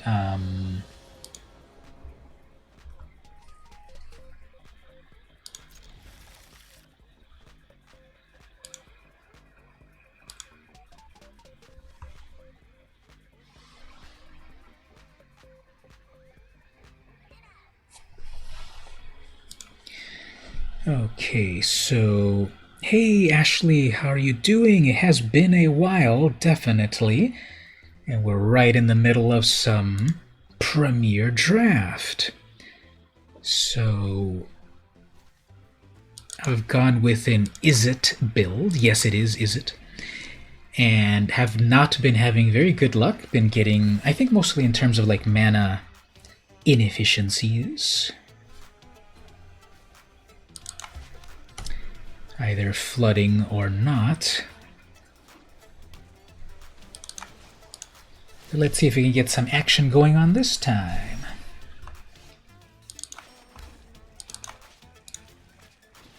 Little ramp here to try to get to some big critter.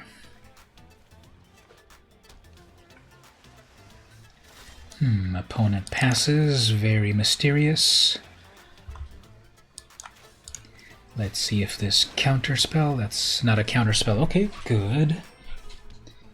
This is my 5th land here, and let's see if I can get in this haste creature. What releases are in the Premier Draft? It's just Ikoria at the moment, yes. Premier Draft at the moment is just Ikoria.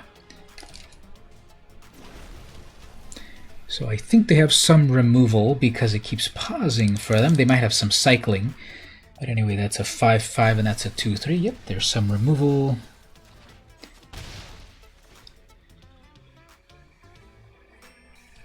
Although they are going to do a cube very soon, next month. And that cube is going to have a whole bunch of amazing cards.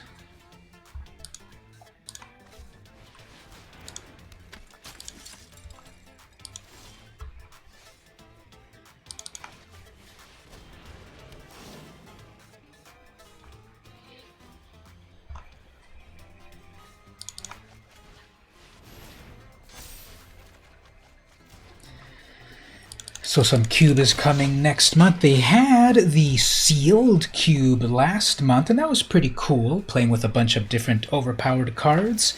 But then it was sealed, and that's a little harder to play. So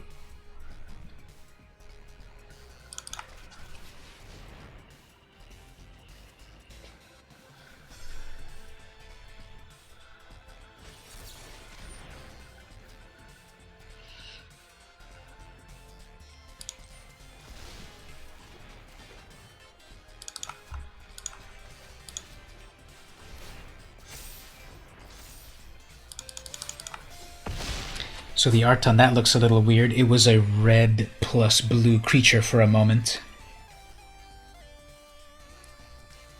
This Pyroceratops is pretty cool. They're still proceeding, huh? Okay. What shenanigans do they have? They will probably have some removal for that.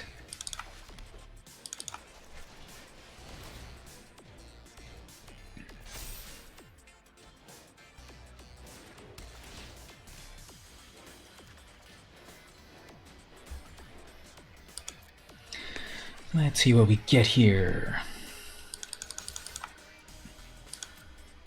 That has trample.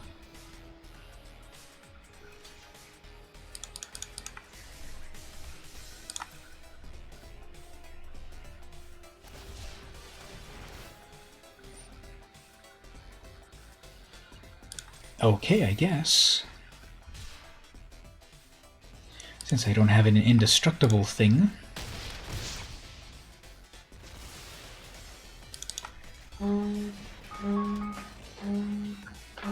Okay, that's a little reminder that I have to do something in a moment. Right after this game reminded me, because usually I play and then I go into the next game right away.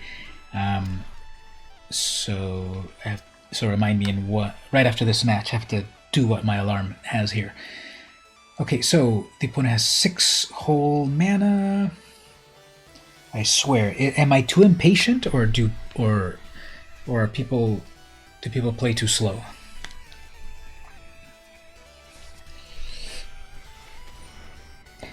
When it enters, if you attacked, create a 1/1.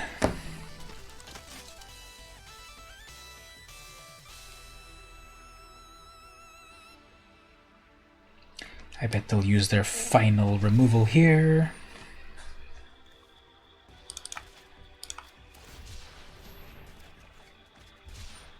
Fire Prophecy. Gorilla. Let's play that with Menace.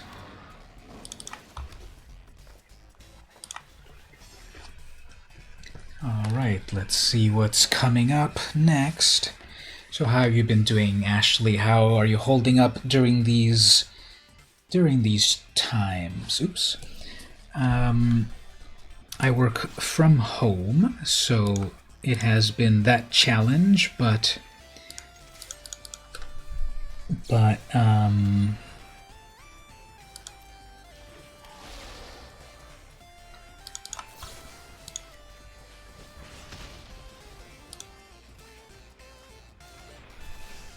we all gotta do what we gotta do. Okay, Wolverine. Double Strike is online. This is lethal unless they can deal with it. You haven't left your home in 6 weeks. You managed to rest on and it's been weird, yes. And then they give up. Yeah, let's see. March 13th is when I started my isolation, and that is... Ooh, rank up. Let's see, March 13th. So 1 month, 4 weeks was then. So, math. Okay, 1, 2, 3, 4, 5, 6. Yesterday was 7. Yeah, I guess. Oh yeah, and my alarm. Yeah, thanks for that. I was about to go play the next one. So, yeah, 7 weeks, 6 weeks. It's all a lot, isn't it? So, when I was talking to Mark, so from what the US news is saying, is that Australia and New Zealand are both managing it well, that it's obviously been difficult, but apparently your prime ministers have listened to the science and taken the measures right away to get it done. And yes, it's been 7 weeks or so of a challenge, but it seems to be working. And the articles were also saying, like, hey, notice how most of the good results that have been happening have been because women have been taking charge and doing it right and with compassion and thought and all of that. So yep, kudos to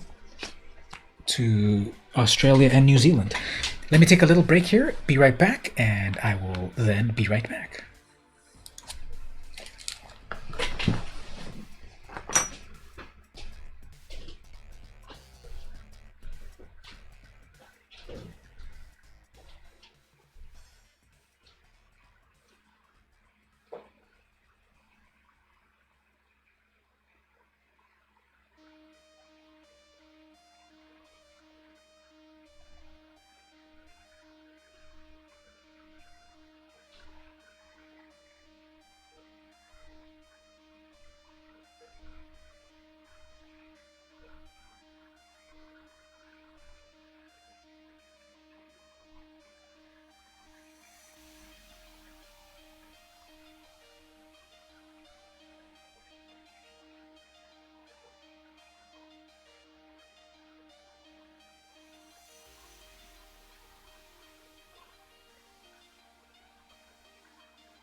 so there we go. Let's get back to the gameplay. Up to bronze tier 2.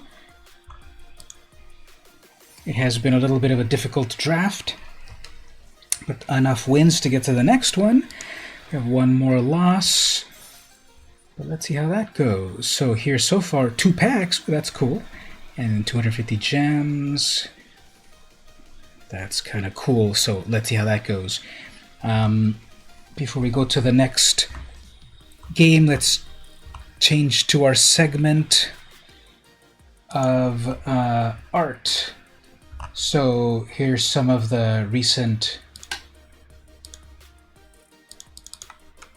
Why can't I click on that? Here's some of the... Let me refresh here. Here's some of the recent drawings that I've been drawing. I'm doing a drawing per day challenge. So every day I'm trying to draw something. You're gonna head out? Yeah, but it is a little late, so have a good night there, Daybreak. See you next time. We gotta plan our next Untap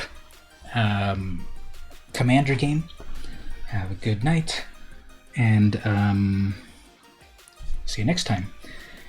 So here's one of the things I drew recently, this sort of like cartoon character. Mark had called it Goofy's Wife.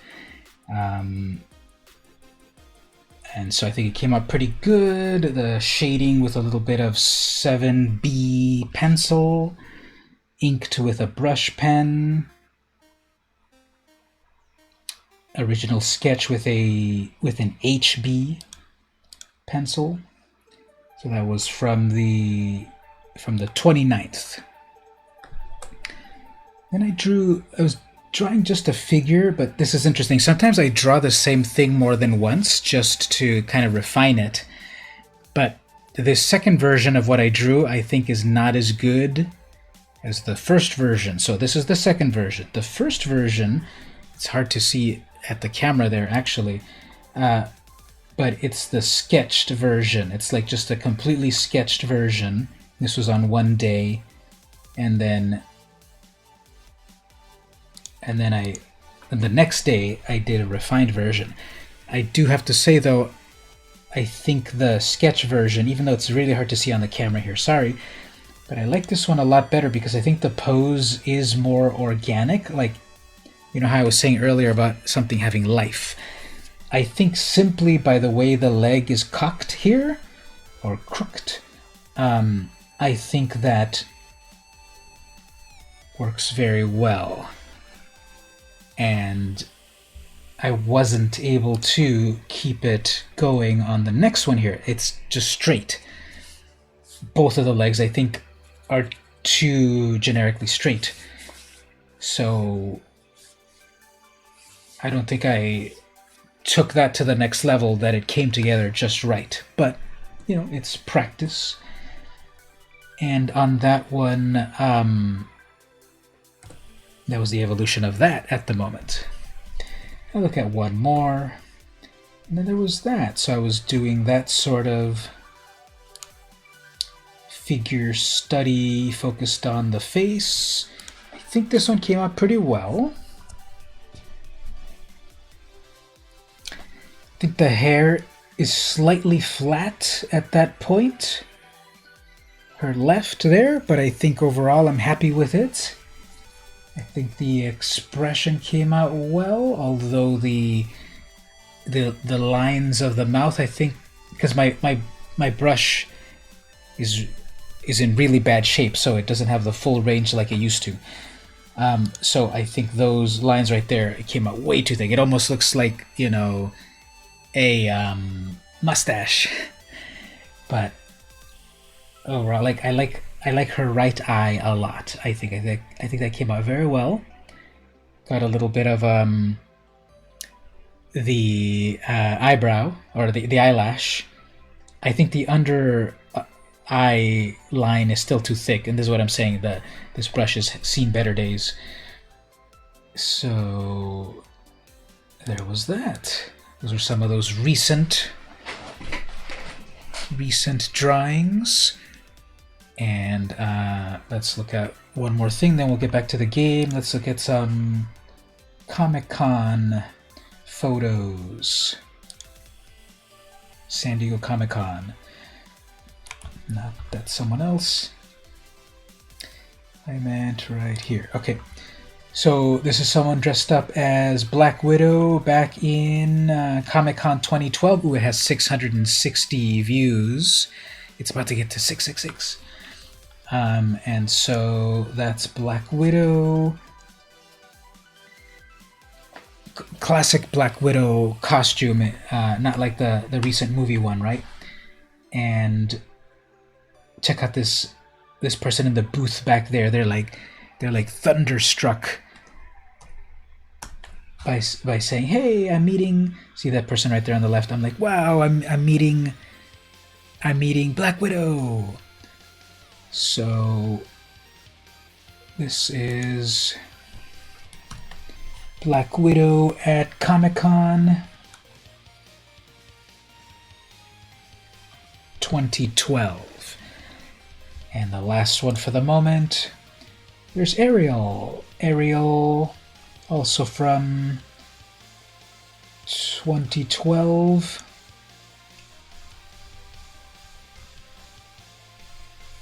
You can't really walk around Comic-Con in actual fins.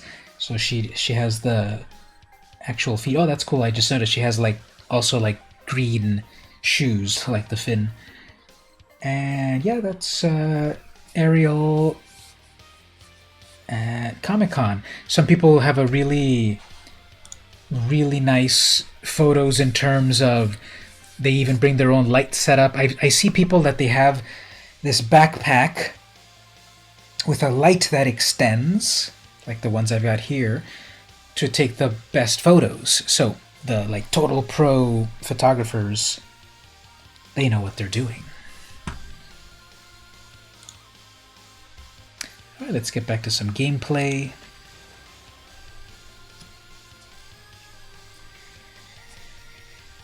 So we'll also get some... Well, I guess while we're waiting for that to load up, let's look at some more Comic-Con photos while that loads the next opponent. Here's in. It's not R2-D2, it's an R2 unit, because it's hard to see there actually. It's actually green. It's green colorization on that astromech droid, so it's not R2-D2. Some people must take days. To design and then maybe even longer to build. Okay, that's R2-D2 right there. So to design and to build, I'm sure that it's a lot of an endeavor. And once in a while, there's also people that go the body painting route. Okay, there's the ominous seas. So let's see if we can get some giant krakens going. Okay, this is in theory everything that I need. I have ominous seas turn 1. I mean turn 2. And then I have some cycling cards. It looks like they might have a cycling card. Turn 1 cycling card. There we go. And I'm battling Tsunagimo 2019. Okay, they're going to do a Glimmer Bell. Let's see, will they mutate onto their Glimmer Bell?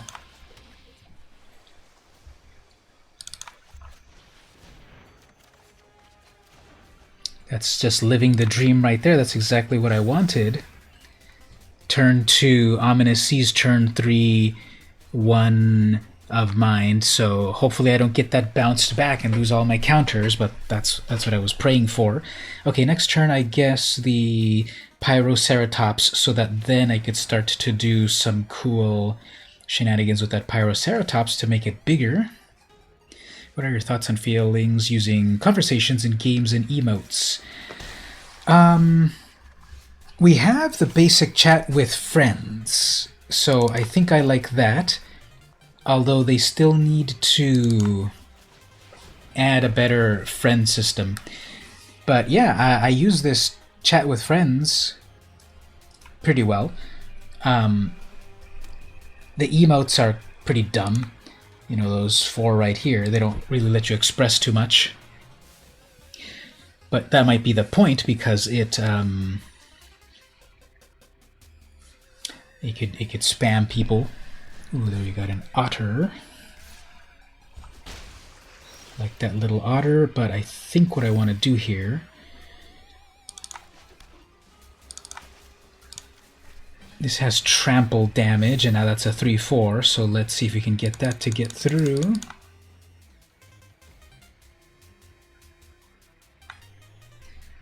I'll say never mind.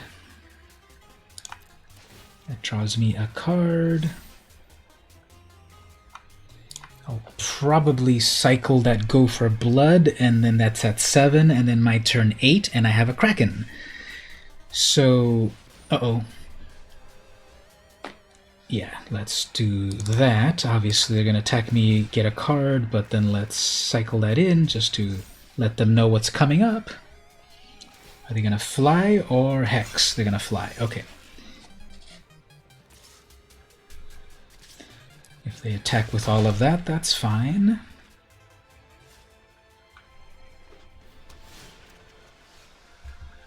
Okay, so I got a Kraken. Turn 5. 3, 4, 5, 6. Okay, let's also go in with a hasty 5/5. If these two do damage, I draw 2 cards. Okay.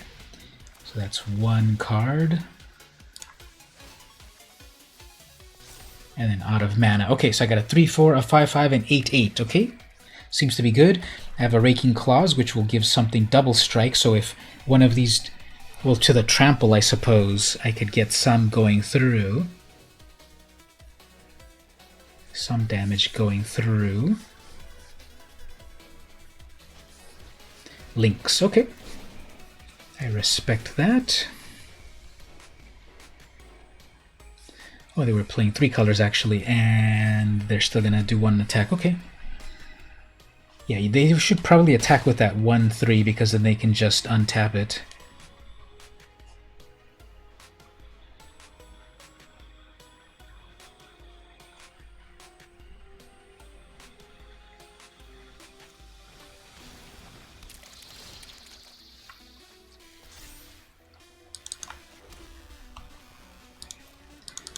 I guess just all in.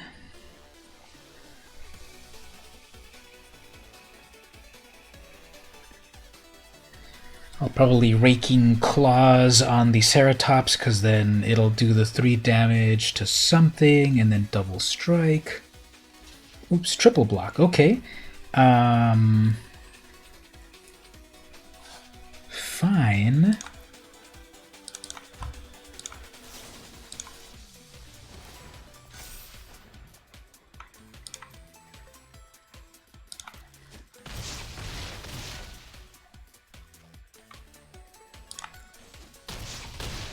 Yep, triple strike, or double strike on 3 creatures, draw a card on that. That was a pretty good result. I guess let's bring out 1 more big creature. Even though, you know, they're at 10 and I'm at 11, and they have a ton of cards in hand and a ton of mana, so it could still go any way, unless they're spending mana to bring that beetle back. That's 5 mana for a 2/2, right? And it only comes back to your hand, so that's 6 mana if you... And they don't have enough mana for it anyway, because they need one black.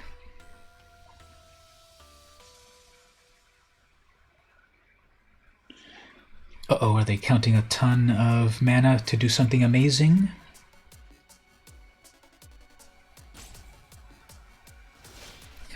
Okay.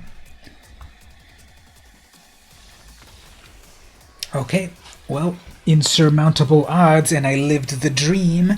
That's what I wanted. I wanted turn 2, Ominous Seas, turn 3, draw 2 cards, cycle a little bit. I have an 8/8 on turn 5.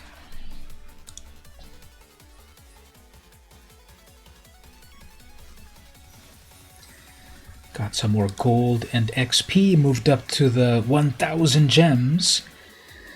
And 2 packs, very nice. Let's keep this train going, and while the next... Oh, I was going to say, while the next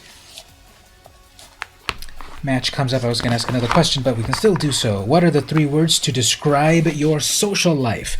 Now, obviously, outside of the social distancing times, because the answer is way too easy now, which everyone's going to say boring, right? What are words? How many words did it say? What are 3 words to describe your social life? So during regular times...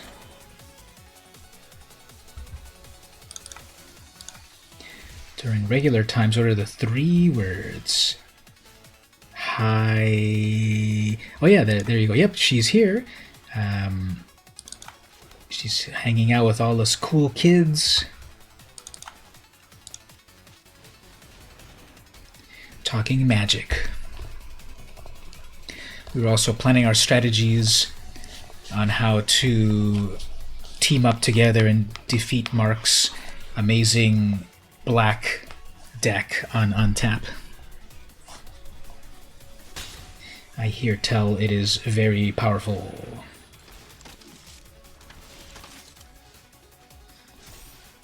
Okay, well... Can that sleeper dart get me a land? Okay. I guess we'll tap that out. Snuck some social life into your normal day to meet with people. Yep, every Saturday at 8 p.m. Pacific time. We're all here hanging out, playing Magic, and of course anyone can bring up anything they want at any point. Don't forget to do that as well. Okay, we gotta get that Frost Lynx to do its thing. That buys us 1 turn. Let's see if we can block something here.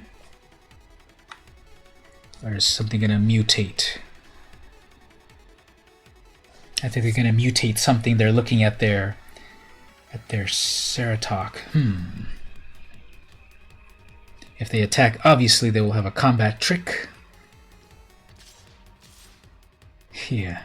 Okay, so which do we want to lose? Guess we'll put it there because...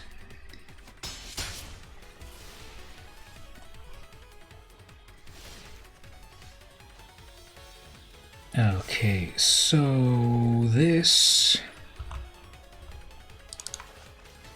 should be able to block stuff. So they might have some cycling stuff. Mark has an epic deck. We can schedule a time where we all attempt to beat it. Aw, man. So, I don't know if you've heard of, actually, this website, untap.in. It's a place to play Magic virtually, and it's free as well. Okay, yeah, so I am dead because I'm not getting any card draw, and I'm sure they have 1 more removal, and then this is game over. So I think it went pretty well so far in terms of the draft. It went to 3, which is 1,000, which is 1,000 gems and 2 packs, so we get to crack some packs. Let's see what are in those packs.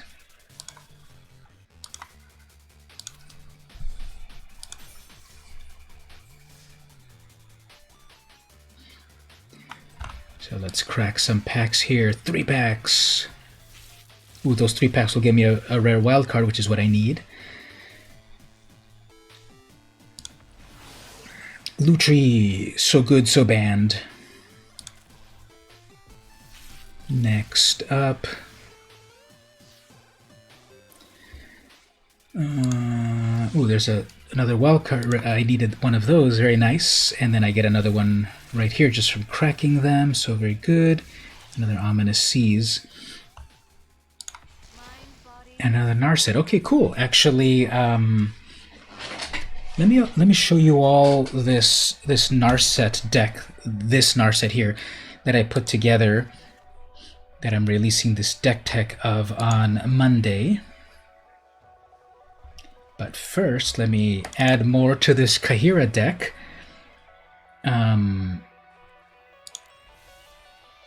Still trying to stubbornly craft this deck.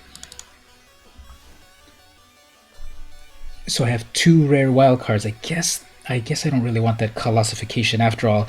Even though giving these cats 20/20 is like my dream, but I don't think I want to use wild cards on it. So I'm gonna get 1 more Kahira.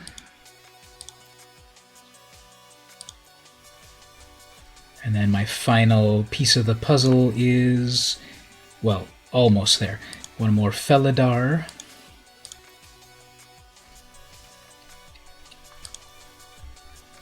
And so I probably won't care about that Colossification eventually, but the one that I am playing, where are we at here? So we're there. We can remove... Garrison Cat isn't really that great, it's just there's a filler. But anyway, so Wizards of the Coast is no longer publishing Planeswalker decks. And Planeswalker upgrade videos were some of the most popular videos that I had on my YouTube. So rest in peace, Planeswalker decks. They're no longer publishing them this year. Maybe next year or something there will be more, but at the moment they're not being created. So I'm out of a job. I'm not a job, but I what was exciting for the last 2 weeks of FNM decks. You have to remind me what those were, because I forget things very quickly, especially with digital games. So what were the last few FNMs? So that then I can remember what I did with them, because I can show you which ones I did.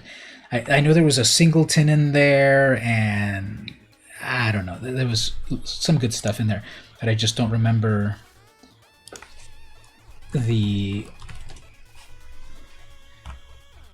what was there. Singleton was 2 weeks ago. We can look at that in a moment, but let me just show this here.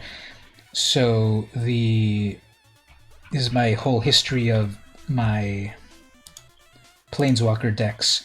The very first one that I did was way back in February 2018. That was upgrading Angrath. It was my very first one. I did it. It was an unboxing plus an upgrade. After that, I started to just do the upgrades. And so that very first one, after I got back into Magic in late 2017, Ixalan was the first set that came out after I got back into Magic. Hour of Devastation was out when I got back into Magic, but the first set that came out was Ixalan. So I got the Angrath deck. That's got 6,000 views. Vraska was also there.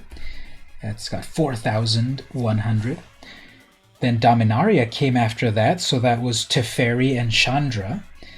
Teferi 4,000, Chandra 3.7 thousand.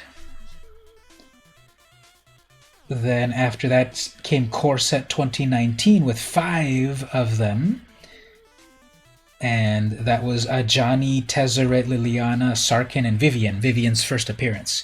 So out of the M19, Ajani got 2,700, Tezzeret 3,500, Liliana 2,300, Sarkhan 1,005, and Vivian 2,004, almost 2,005. So the most popular was Tezzeret from 2019. Second was Ajani, and third was Vivian. The least popular was Sarkhan. Hey Stevie, how are you doing? I'm talking about the Planeswalker decks that I've been upgrading throughout the years. So that one was 2019. After 2019, we had Guilds of Ravnica. We had a Vraska deck and a Ral deck. Those are pretty much tied. Look at that, 4,412 versus 4,411. So Vraska wins by 1. You've watched them all. Thank you so much. I appreciate that. See, there's your number right there, 4,111. That's you. So, interestingly, Vraska has 32 comments and Ral has 51. Vraska has 94.5% thumbs up, and Ral has 91.8. Then after that, we got Ravnica Allegiance. And after that, I started to do the Patreon-only versions. After that, I started to do versions where... Okay, wait a minute. Were there 3? Yeah, there were 3 actually. I guess there were 3.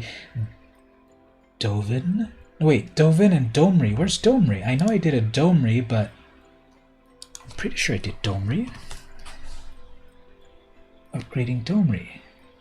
Oh, I misspelled Planeswalker, that's why I didn't find it. Okay, let me just fix that. Whoops.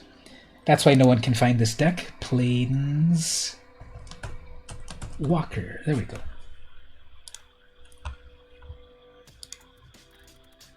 So, let's see that again.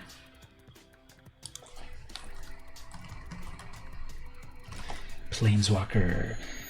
Spelling is hard. Okay, so after M19, we got why is it still not? Oh man. Okay, whatever. So do I need to refresh it?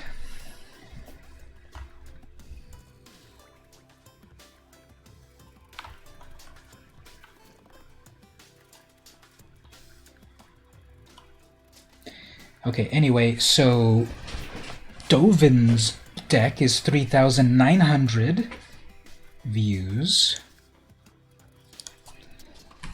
And then Domri's deck is 2,100 views. Planeswalker is still misspelled.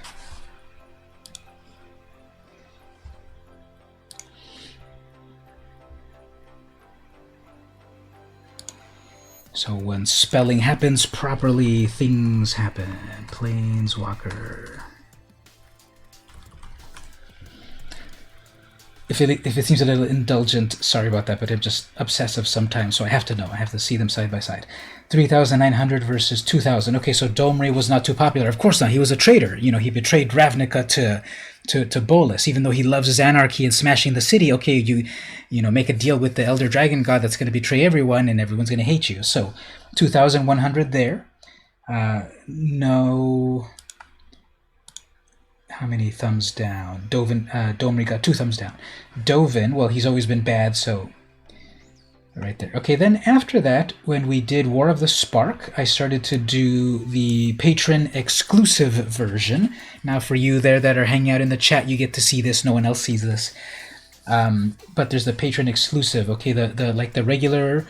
For regular people, it's usually, 10 or so minutes, and then the exclusive one is usually 15, 17, 20 minutes. It's longer. So you got to be a patron. Everyone go to the Patreon. Patreon.com/vmcampos to get the exclusive stuff. Anyway, the Jace's deck upgrade was 2,800 views, and Gideon was 1,800. So 1,000 more views on Jace's deck than Gideon. First of all, he gets killed by Nicol Bolas, and then his deck doesn't get viewed as many times. Although he has more likes. He's got 95.6 versus 95.2. After War of the Spark, we went to Core Set 2020 with, again, 5 Planeswalkers and exclusive ones for patrons. So in white, we had another Ajani. That was 1,208.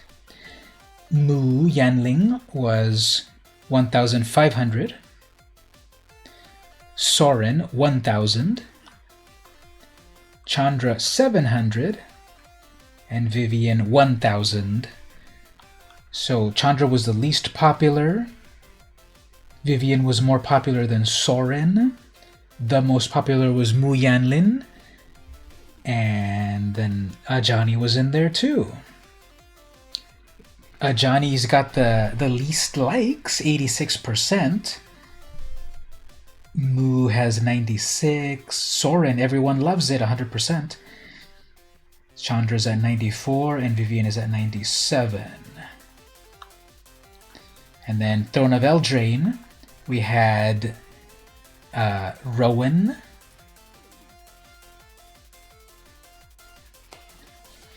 We had Rowan and Oko, not the broken Oko, the other one. And that one jumped up in traffic there. See how it was kind of trailing down in the thousands, and then it went back up again on Eldraine. So Rowan's is 2001, and Oko is 2003. Oko is also at 92.7 popularity, and Rowan at 92.5. And the most recent Planeswalkers here from Theros. We've got Elspeth at 1,205 and Ashiok at 1,212. So Ashiok's winning by just a little bit. As for popularity, well, 82.9 liked Ashiok and 84.4 liked Elspeth. They both have 12 comments. Now, all of that is to say that, yeah, Wizards of the Coast has stopped Planeswalker decks, at the very least for the moment. Most likely for the rest of the year, at the minimum, because they really want to focus on Commander. And people have asked, are you going to do the Commander upgrades? No, those are way more expensive. They cost $20 each, the Planeswalker decks.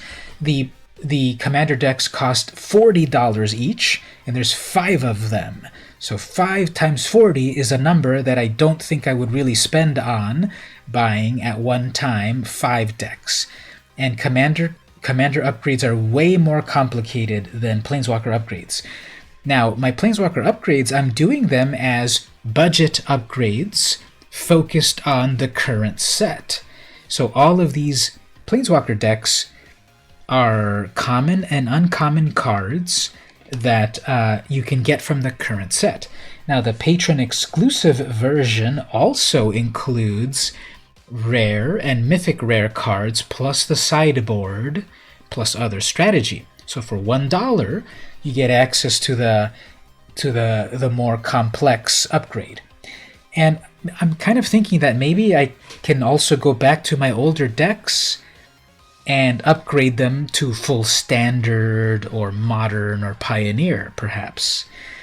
But because Wizards is no longer doing Planeswalkers to upgrade, I've started to do the new Planeswalker upgrades, in that I create a Planeswalker-esque deck out of the cards that are in the set. So the first one I released was Luca, Coppercoat Outcast. It just came out like 2 weeks ago, so it's got 70 views, 100% likes. And there's also the Patron exclusive version. And so on that one, again, it's a budget build. It's commons and uncommons, except for the mythic rare of the one Planeswalker. And on the longer version of the video for $1, it also talks about the rares and mythics to make it better.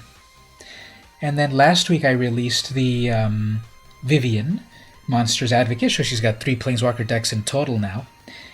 And she's at 39 views. So also 100% likes. I've got the next Planeswalker coming up, Narset. It's been designed. I think it's all ready to go.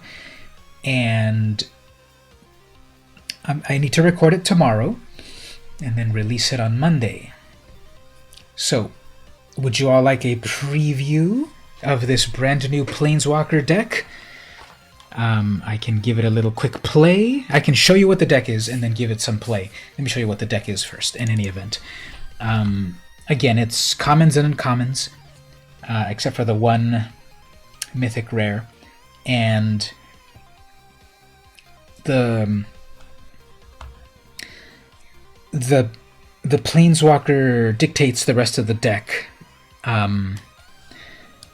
Now, in the basic version, it's the 3 colors, the Raugrin colors. But of course, this can be upgraded if you go beyond just Ikoria. You can put the Triomes in there, but those are rares. You can also put Shocklands in there and Scrylands, but again, those are rare. So it starts off with just some, 8 of each. And the Narset Planeswalker is 4 mana in total, 4 loyalty. +1, you gain 2 life, and then you get 1 mana in Raugrin colors, aka Jeskai. And then you can spend this mana to cast a non-creature spell. So of course there's non-creature spells in this deck. -2, draw a card, then you may discard a card. When you discard a non-land card this way, Narset deals damage equal to that card's CMC to target creature or planeswalker. So I've done some really cool things here where I summon her, I draw and then discard something, and it might have been like a 3 mana thing or 5 or whatever, and then that is able to do damage to one of their creatures and clear the board. -6, you get an emblem with whenever you cast a non-creature spell, this emblem deals 2 damage to any target. So I haven't done that one as much. I do the +1 a lot and the -2 enough that I never get to the -6 that often. But that's the Planeswalker that sort of dictates the whole deck. And the other big idea with this deck is a full playset of Ominous Seas. It's an enchantment with cycling, but itself is every time you draw a card, put a 4 shadow counter on it. When you've got 8, remove them to make a Kraken. So this deck has a lot of card draw and cycling cards and such to get to Krakens pretty well. Plus synergy with other cycling stuff. For example, Drannith Healer, 2 mana, 2/2. When you cycle, you gain 1 life. Though this has a cycling for 1, so we'll see how that's really cool in a moment. So the life gain is, I'm not going to do that too much. It's going to be the cycling of itself, but it's a body. This one's better here. Oh, and then the healer, that's a common. The Ominous is uncommon. Valiant is also uncommon. It's a 3/1, and whenever you cycle another card for the first time. So one thing, as I was testing this, you can only do this once per turn. Be careful. I cycled twice and only got 1 result, because reading the card explains the card. Whenever you cycle another creature for the first time, each turn create a 1/1. So, okay, you can create a lot of creatures out of this. It's pretty cool. When you cycle, so let's say turn 2 you bring in your rescuer, 2 mana, and then turn 3 you do other things, and then maybe cycle away this one cycler. And the cycling, if you don't need that rescuer, cycle it away. And again, this is feeding the Ominous Seas to get to those Krakens. Starting Lillian Development, this is another 1 cycle. Or if you keep it, pay 2 instant, target creature becomes a 4/4. So I may be attacking with my 3/1, and they're going to block with their 1/1. You can Startling Development it to make it a 4/4. Or cycle it for 1 to make more 1/1s from the rescuer, or get the life off of that, but that's not the big draw there. Because we're also getting all of this card draw and cycling for Reptilian Reflection. 3 mana enchantment. Whenever you cycle, you may have Reptilian Reflection become a 5/4 dinosaur creature with trample and haste until end of turn. So I've done this when I've got 4 mana. I pay 3 mana to put out the Reflection. I have 1 mana left to cycle away this healer or the Starting Development, and I'm attacking with a 5/4 haste for 4 mana. Yes, it requires 2 cards and a lot of setup, but that's worked plenty of times. I have here Sleeper Dart. People are kind of sleeping on this in terms of this is a 2 mana draw a card. in any color. Oftentimes you have to pay, various amounts in blue to get cards. 2 mana, draw a card. And it does this other thing that's kind of useful too. Sacrifice this for no extra mana. Target creature does not untap. So if they attacked with their creature on their turn, bring in the dart, draws me a card, tap and sacrifice this, their creature doesn't untap. Raugrin Crystal. It's the mana rock for the 3 colors that I need, or cycle for 2. A little mana ramp as well. Capture Sphere. I need 1 more. I do have a common, but do I want to use it? Let me check one thing here. Yeah, I need 1 actual one. So I have the full playset of 4, but I've got the art of Ikoria, only 3 of them. Capture Sphere. So 4 mana flash, enchant a creature, tap it, it doesn't untap. So they just summon their amazing creature with haste, flash this in, tap it down, and it's gone. And then Narset. So we got the idea is that we've got the Ominous Seas to make Krakens, we've got the Reptilian Reflection as a big old creature out of nowhere, we've got a bunch of cycling cards, we've got I forgot to mention Drannith Stinger. Drannith Stinger, 2/2 for 2, and when you cycle it deals 1 damage to an opponent. This also cycles for 1.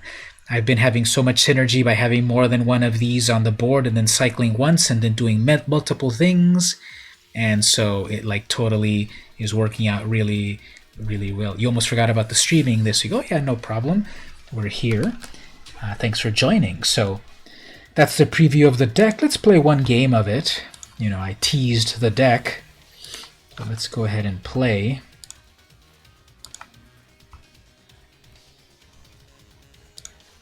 Let's play with this deck.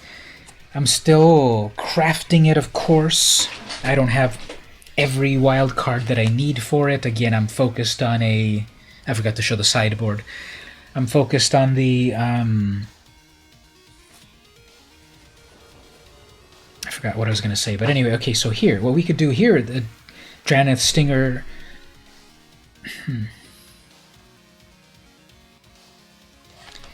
All we need is 1 red mana and we're in business, so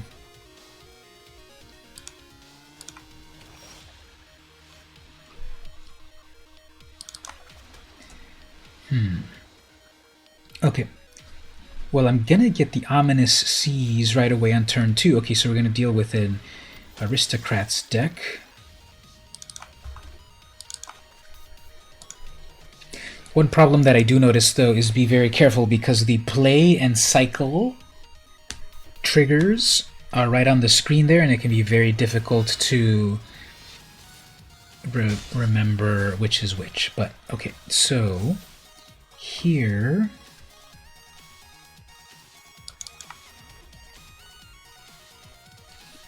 Okay, I think the big brain play for next turn, if everything works out okay, is to summon the Drannith Stinger, and with the 1 final mana, cycle the other one. That'll give an extra counter to the sea and make a 5/4 that gains life. Okay, not so bad. Okay, so this Drannith Speaker will do this. Then, actually, I guess what I want to do is cycle this. 1 damage on that, make my monster grow. I get another counter on that. That's a 5/4 with trample. 4th mana next turn to Capture Sphere. That Aerialist. I know they're going to summon at least 1 creature, so the Aerialist is going to get larger.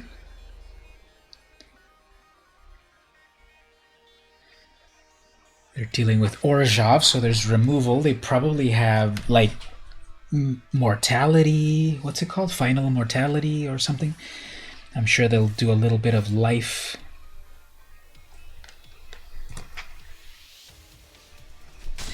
Now this deck also works pretty well when you cycle instantly to make that reflection come to life.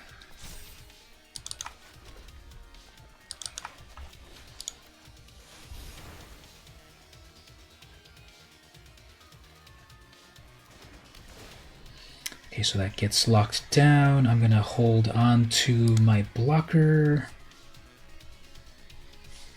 Now in black and white they have multiple ways to get rid of enchantments, so they're about to get rid of that one. There we go, they're mortifying their own thing. Okay, that's fine, although... okay, so it does fully unlock. Okay, fine. They probably have more than one removal here.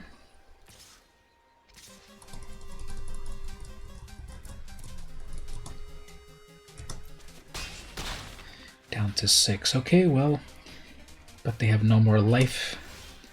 So... okay, I guess I want to gain a little bit of life here.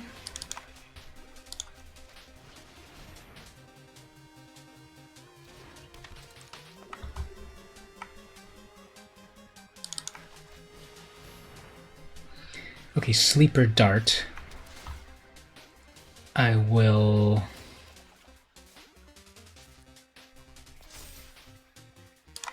lock down their flyer.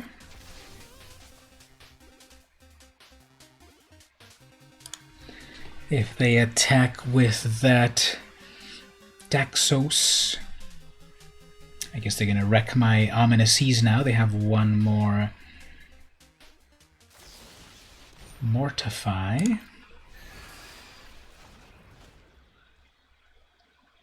That was actually a misplay. I could have cycled both of those, and then I would have had 8 counters. Okay. Well, hopefully they'll attack here, and then I'll bring my Reflection to life.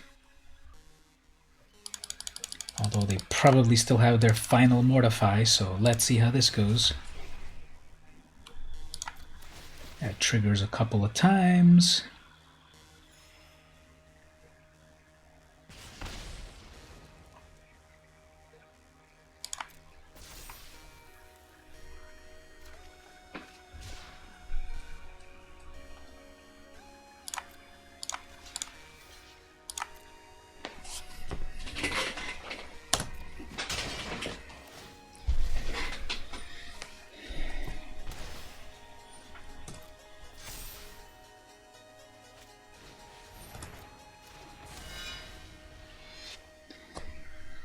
Okay, well, this is...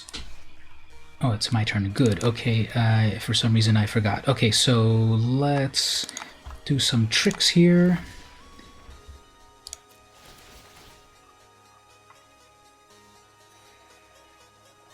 They still have one card in hand, which it's pausing for them, so that must mean they have their final Mortify. They had 2 Mortifies in hand, so their third one will be against my Reptilian here. Attack with everything. I have a startling development to suddenly...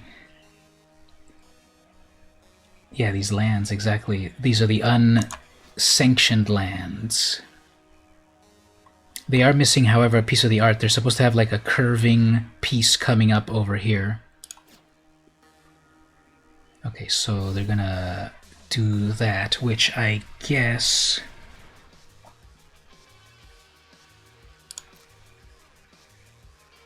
they'll probably block my Stinger. Oh, that's even better.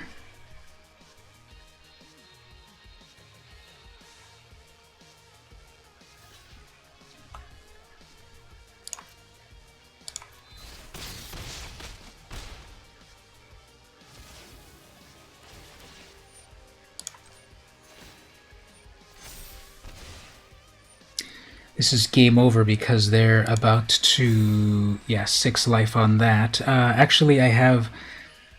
actually, maybe I might make it right here. Maybe. Maybe. Okay, they're only attacking with one thing. That's fine. I can still cycle this away. Gain 1 life, do 1 damage. Don't even need to make that, because they're only attacking with one thing. 1 life, and then a final Vampire. Yeah, if I get my snare, that's not a snare. Okay, well, GG. It was close.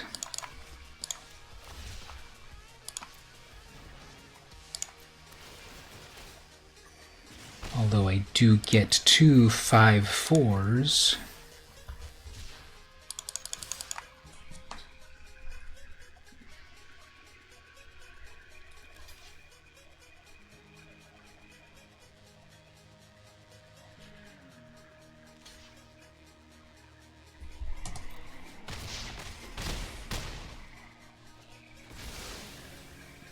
We were that close, right? So that's what this deck can do. It has a sideboard, which in there I've got the deal damage to flyers. So because I was playing this quick game without sideboards, you're at the whim of that. Let's play it with sideboards.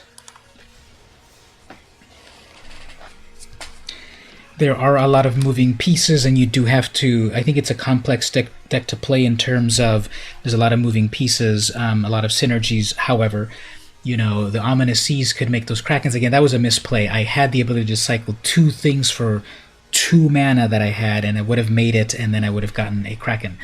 But I didn't really think it through. But it was close on that. And then what else? We have that reflection, that dinosaur reflection that comes to life, and then Narset. So right here I could make a lot of... Okay, so actually there's the Ominous Seas also. So, and we've got a Capture Sphere. So this is stuff to do. Oops, we got here a Magic is hosting. Oh, the official Magic the Gathering is currently hosting me. Hello everyone, how are you doing? Welcome to some mildly adequate gameplay, and we're trying out the brand new Ikoria cards. I'm VM Campos, thanks for visiting. I've been featured by Wizards of the Coast before. I've also been part of the early access streamer event with me and all the other famous people, playing Ikoria early. And everyone gets to see the Planeswalker deck that I've designed here. If you've previously played Magic, you know that Wizards has put out Planeswalker decks for the last few years. And what those are all about are like an intro-level product focused on a Planeswalker. Wizards has just actually discontinued them. So I'm keeping the tradition alive, and right here you all get to see the preview releasing on Monday of Narset. What's her name? Narset. I will show you the way, whatever her name is. And it's my Planeswalker deck. So, ooh, they got a Fires. Okay, so I'm battling against a Fires opponent. Interesting. They're going to make a... They are going to make a Merry Outlaw next turn, and I'll be able to block it. That's a 3/1 with haste, right?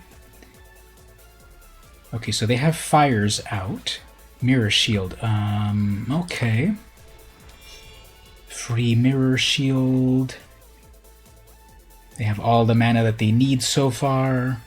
They're going to put the Mirror Shield on that, I guess. 2 Mirror Shields. Interesting.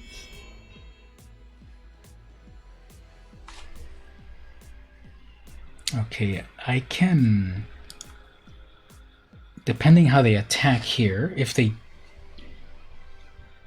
Yeah, however they attack here, I can Startling Development, and they... Okay, they are going to equip. So how's everyone enjoying Ikoria so far? Have you been mutating a lot of amazing things? It has hexproof. They're going to attach both. Okay, my opponent is... Big brain plays over here. That's a 3/5, but it's got hexproof. I should have captured it before that, but like, this is hilarious. Okay, well, let's just cycle that out. Because our big idea is to get Krakens. We're going to release the Kraken. Oh, they didn't attack. Interesting. Oh, and then there's a Narset. Okay, well, that's got hexproof, and I need to sideboard in. Like, no one plays with this card, but okay, everyone can play what they want now, so that's got hexproof. So, let's get Narset action happening here.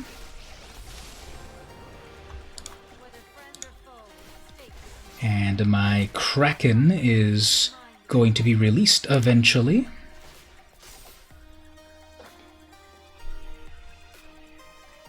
So we'll hold off a moment. So the idea with this deck is we've got the Valiant Rescuer that can make a bunch of tokens. And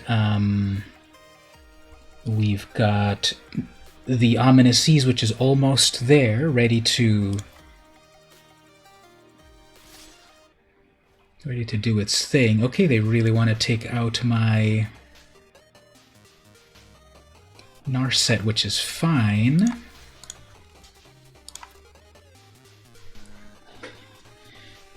This version of the build only has one Narset, but I do have others to add to it. But anyway, what are they going to do here? They still have 5 mana, they have Fires of Invention, and they didn't play anything this turn. So, okay. Getting closer to those Krakens. Going to release one of these, and I guess it'll be safe to attack.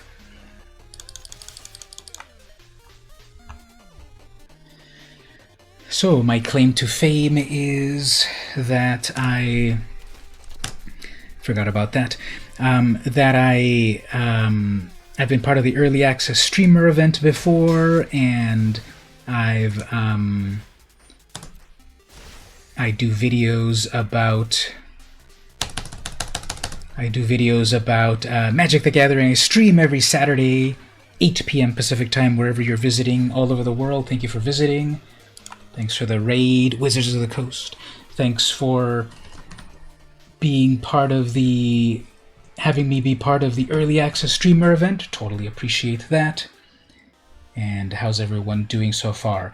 You want to jump over to my account, of course, twitch.tv/vmcampos, so you can actually chat with me. Over to my... Yes, let me mute myself.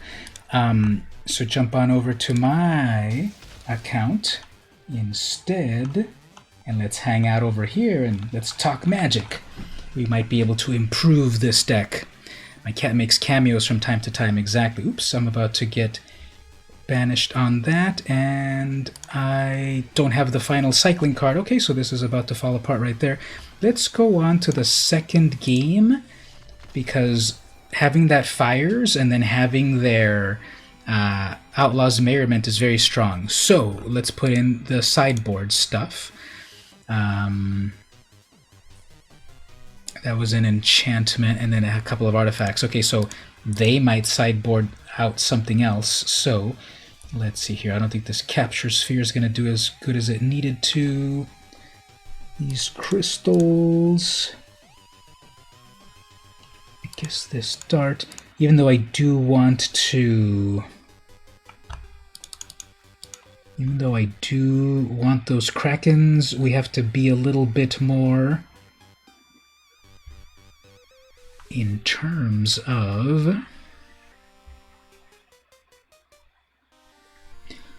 Now that was artifact.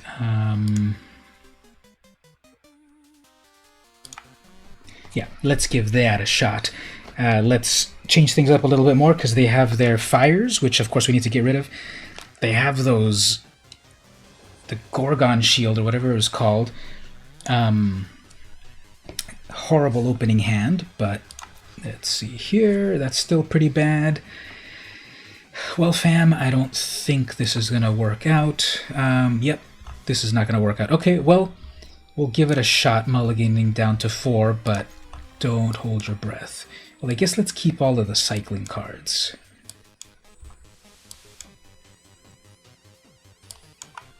Return 3 cards.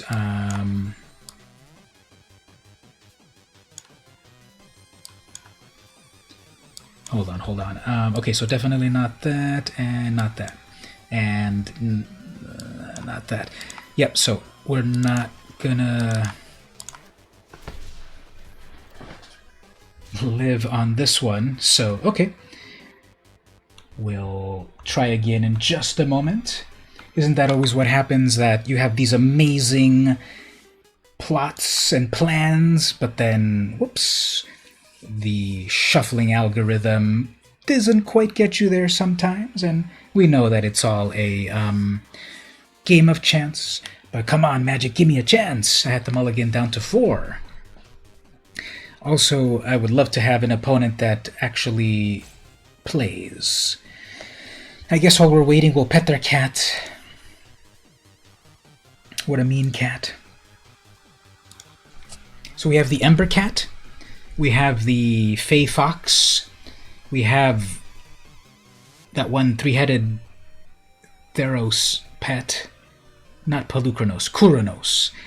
We have that freaking ugly Dragon Whelp. And then we have... Whoops, did my opponent disconnect or something? Okay, well... Guess let's put something on the field. And then the latest one is that amazing Ikoria pet. I love that one. What about yourself? Which one do you like most? The Ember Cat, the Fox, the Whelp, the Kuranos, the...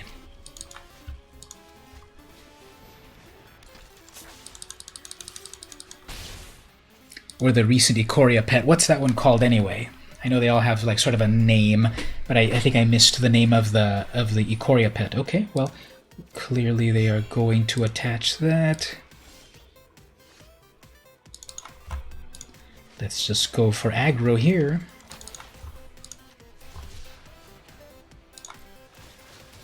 Totally top decking now.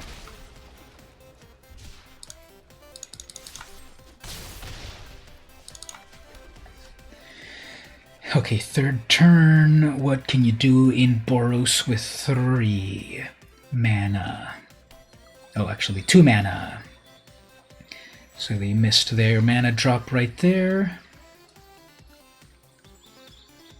And I'm battling the Incredible Helk. Ooh, and they missed another turn, but I'm starting to whiff. Okay, that's fine, I'll take that. Let's go to the third match. So I think we're going to be good with that, right? Because we've got the removal artifact. Let's just put one more artifact back in. Artifact destruction. I guess decrease that healer a little bit.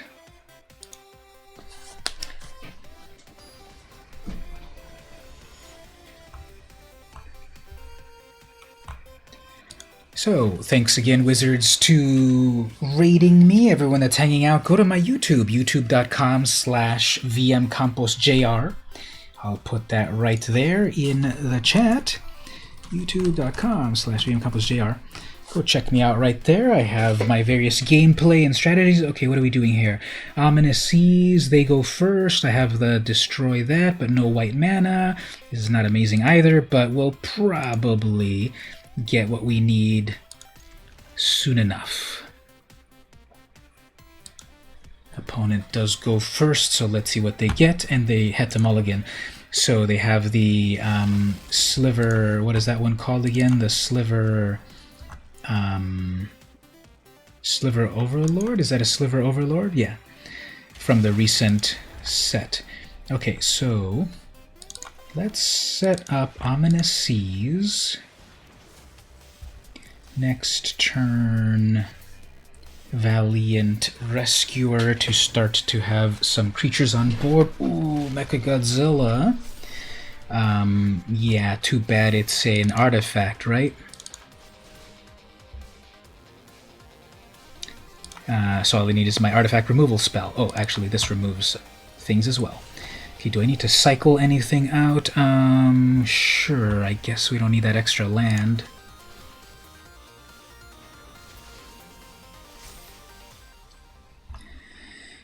Okay, so that was pretty scary. Mechagodzilla, the weapon, 3 mana. This is the Crystalline Giant Okay, so we got that shield. Let's get rid of that shield. I'm about to ruin this person's whole career. Oh, they're gonna do that to me? Okay, I'll do the same thing to you. Oh, I keep thinking that's my freaking...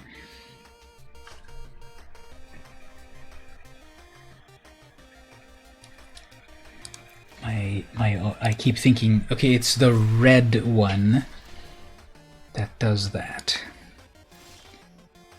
Okay, Traneth. Let's build up a little squad right here of cycling critters. All I need is cycling lands. Got a capture sphere instead of, in case something nasty comes out.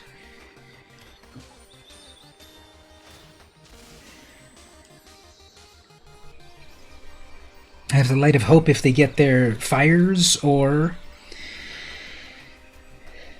Outlaw's Merriment. Destroy all non-giant creatures. Okay. I can then capture sphere it next turn.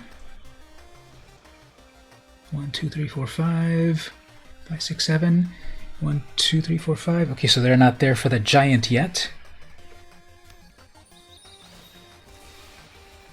I'm sure they want to put that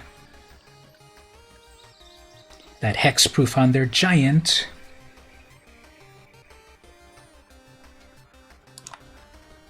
Let's see, what do we get? Lands. Okay, amazing. So I'm in business for my Planeswalker and a bunch of cycling, and then they bring out their giant. Okay. Once again.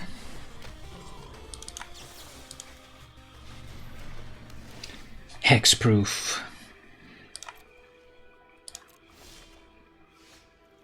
Got one of these. I'll keep cards in hand to make it look like I've got amazing synergies going on. They get to scry. Okay, let's see what they get. They topped it. Okay, not good. Not good for me either. Okay, well. Oops, they're gonna make. They have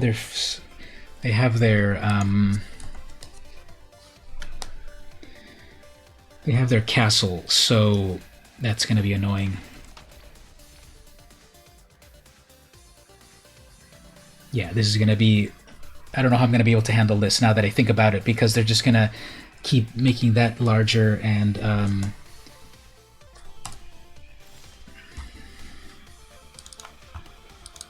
just getting mana flood. Okay, great. Well, at least... Now, I hope I'm not wasting that hope, because yeah, this is a waste. Let's see how this goes, because they're just gonna keep making a bunch of those. They're just waiting to. There's the fires. That was an enchantment, and that was my. I swear, you go through the whole game up to this point, and then instead that happens, so I have one more of those somewhere in the deck.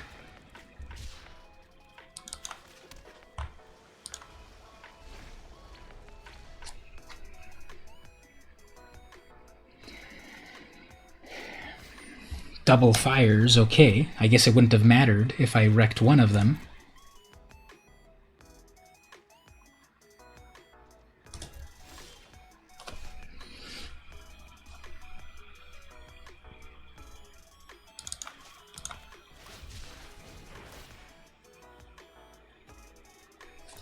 Let's just go for a bunch of cycling action. Double cycle.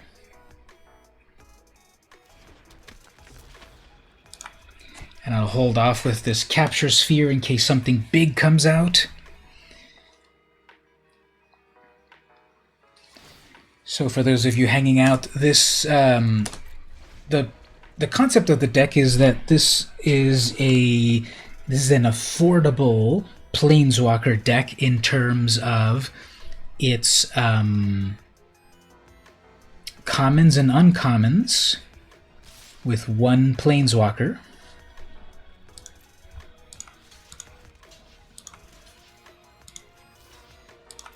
Now this is where the combat trick happens and it wipes me out.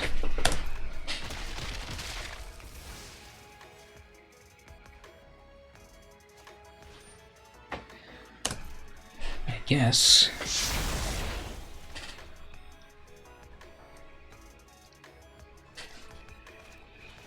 And they have a Cub Warden. Okay, that's not good because they're just going to hexproof it, and I do have a reaction though.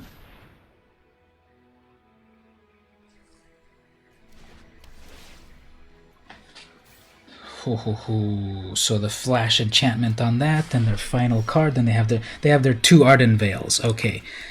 Well, let me know in the chat. Should we waste our time trying to get this to work? I don't think there's any outs that I have here. I can't get rid of the Ardenvale Castle. There's no point in trying to get rid of 2 Fires of Inventions. They're going to get their Outlaws Merriment. It's going to be a slog. I do have 5, 6, 7, 8, 9, 10, 11. I have 11 lands. Did I count that right? 5, 6, 7, 8, 9, 10. I have 10 lands. Like, how does that even... And there's the next land there, so... Probably for my sanity, there's no point to keep going. You have to think in terms of the opponent obviously has every card that they need.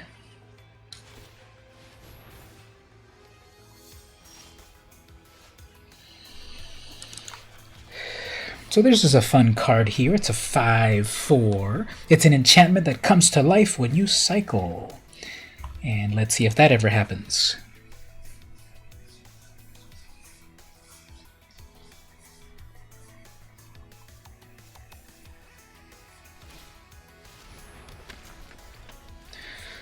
No. Am I being too pessimistic or too realistic? So there's a Mechagodzilla. So again, I don't have a way out of this.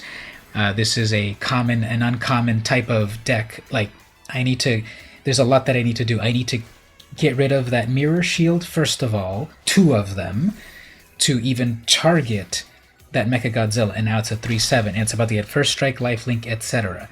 This is it right here. Like, this is good game. There's no way for me to get out of it. I don't have the tools in this deck to really handle it. It's not a tier deck. And even the opponent's wasn't a tier deck, but they have enough pieces of it that really comes together very well, and I just didn't have enough outs for it. But we get a wild card, we get a Deafening Silence. Each player cannot cast more than 1 creature spell each turn. Advice to Wizards of the Coast 20 years later. I would have loved that they had used the term cannot in their wording. I think a lot of people, when they say the word can't, they say it so fast that people don't hear it as can't, they hear it as can. I can't do that. You know, some people say it so fast like that they don't hear it. I really wish they had worded this as each player cannot. I wish they used the full cannot of it. This has been your moment of grammar with VM Campos. So let's change gears a little bit over here to do another segment. Let's do Comic-Con photos of years past. We'll get back to some gameplay in just a moment, but one of the things I also like to do is I've been going to Comic-Con for several years, and I take photos, amazing cosplay photos. So here is R2-D2 from 2012, Comic-Con 2012. And it was like a real remote-controlled R2-D2 with someone controlling it and driving around and making the cute sounds and everything. I don't think it was like someone directly associated with LucasArts. By the way, when did that happen that Disney bought Lucas? 2012, 2014 or something? And yes, I did transfer my pass for next year. Yep, definitely. I got that for next year. So that was that. Here's another one from that year. We have here Winston Zeddemore from original Ghostbusters. Let's do a little zoom in.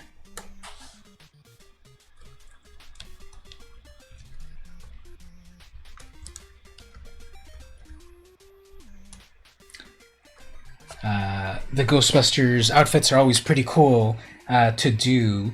So you need the patch, like the proton packs and such are always take some effort. So yeah, we've got Winston, very cool. You transferred yours to next year, very nice. Hope to see you there. Play some Magic, maybe meet Mark Rosewater again. Yes, everyone hanging out there in the chat, I have met Mark Rosewater. I actually opened up a pack of Magic cards with him, and what I'll do here is, let me share this right here. In my YouTube over here, I should probably not be showing this, but let me put this into the chat right there. Oops, you shouldn't show that one, definitely. If people are hanging out in the Magic stream, again, come on over to mine, twitch.tv/vmcampos, and I'm gonna say hi, everyone. Come hang out. And then also I'll put that right there. So go check out my video where I hang out with Mark Rosewater and we open Magic cards and I give him great ideas for the next set of Magic. I also have a video with Gavin Verhey where we open up a booster pack of Corsa 2020 and he gives me details on every single card. It was amazing. I'll put that one in a moment. Here's another cosplay. I think they're doing steampunk. So yeah, there's how many of you like steampunk? I kind of like it. I never dress up at Comic-Con. I guess I go as, casual VM Campos. And the costume, the cosplay that I sort of feel like I might want to do is steampunk, but I want to do it right. I want to do it with real goggles and so many gears and everything. Is steampunk passé nowadays, though? Not in my heart. When will I go with Evil Mage? That's a good point. I think that's a good one to do, but here's the little behind-the-scenes info. The Evil Mage cloak is not actually a cloak. So that amazing inner red liner with the black part of it, it's not really a cloak. I have access to a real cloak, but it doesn't have the red insert. But yeah, Evil Mage. That might be a good idea for Comic-Con. So then we have here the usual Princess Leia, Slave Leia, with Juno Eclipse. Part of the extended universe, expanded legacy, whatever they're calling it now, but it was the expanded universe back before Disney owned it. Juno Eclipse was an Imperial officer, and she, I think, turns to the light side or something. And here we have a variety of Slave Leias. Always been wanting to give cosplay a try. Came near the escape. So yeah, if you remember what that was, what was your cosplay? Maybe you did like a Yu-Gi-Oh cosplay or something. That'd be cool. So yep, that's some Comic-Con photos. We'll look at a few more as time goes on. Let's look at one more. This is Arthur and the Tick. So this is 2012. So this should be the Patrick Warburton version, not the recent one. Is the recent one still going on? You thought about Dr. Horrible. How does he look like? He's got like a mad scientist and goggles, right? And gloves? Purple gloves? Or am I thinking of Dexter from Dexter's Lab? Dr. Horrible. So, yep, let's get back to some gameplay. Let's do this other event over here, Ikoria Constructed. It ends in 32 hours. So when I end the stream, if I don't do this, you won't get to see it. So let's do this Ikoria. Let's do this Ikoria event. It's only 500, and the rewards are pretty paltry. 3 cards for no wins, 150 gold plus 3 cards, 300 gold plus 3 cards, 450 gold plus 3 cards. If you make it all 4 wins, you get 600 gold plus 3 cards, and 1 will be a rare. Let's give it a shot here.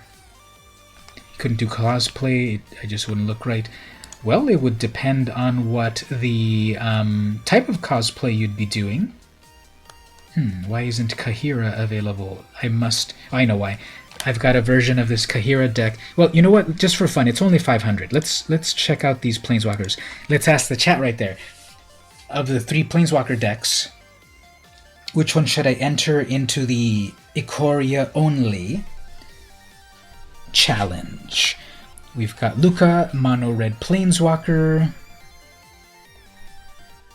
Vivian, Mono Green Planeswalker, and Narset, 3-color Madness. What does everyone think there?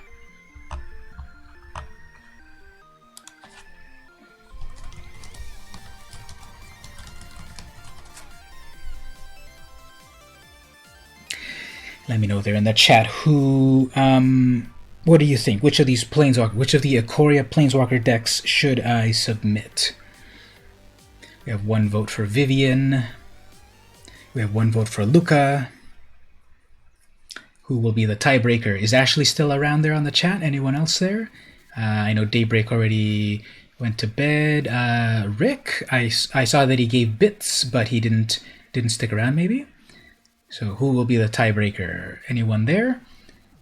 Anyone want to decide who should we pick as our Planeswalker for this event? So it's Ikoria only cards. Kahira is almost available. I think I'll play her also next. But I need to remove, I think, Prison Realm, and then it's pretty much Ikoria only cards.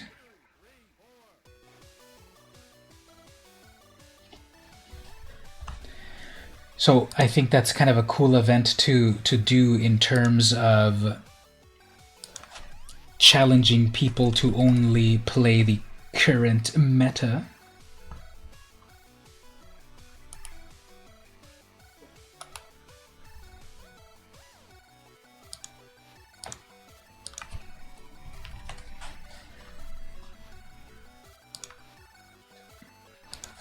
All right, I'm gonna go with... I can try all 3, but let's try Luca first.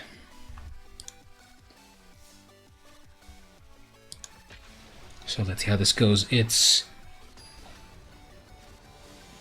are best of 1, right? Bud War is the opponent. It's a mono red, so there's no problem with lands and such. But the strategy here is, okay, 3rd turn Prickly... It's kind of slow, however. Nothing really happens until turn 2, turn 3, really. So we've got the turn 3 Marmoset,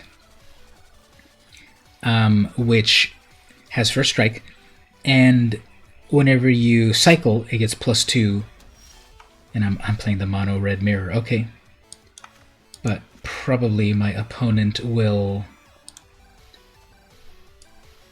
get started first.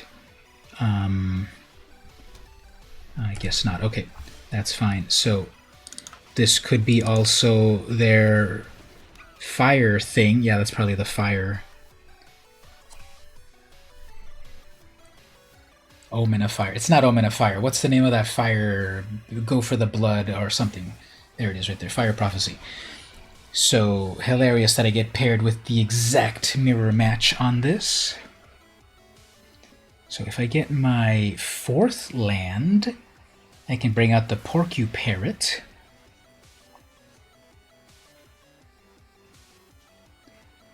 And let's see if my opponent is just playing Jank Red. Or Easy Mode Red, which is burn everything. Nope, doing a Farfinder. Okay, I guess they needed a land. Or maybe they need their other color land, and the Farfinder is very good because then it helps them find their other land. Now I'm going to scream if this is just another red mana. Okay, it was their other color that they needed. So okay, we're going to get a little bit of screwed right here, but I guess let's drop that. Yep, this is still going to be some bad luck for a little bit.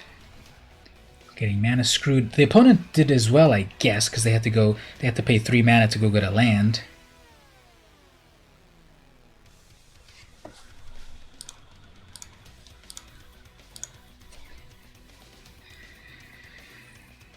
Okay. They have 4 whole mana. I missed one of my land drops.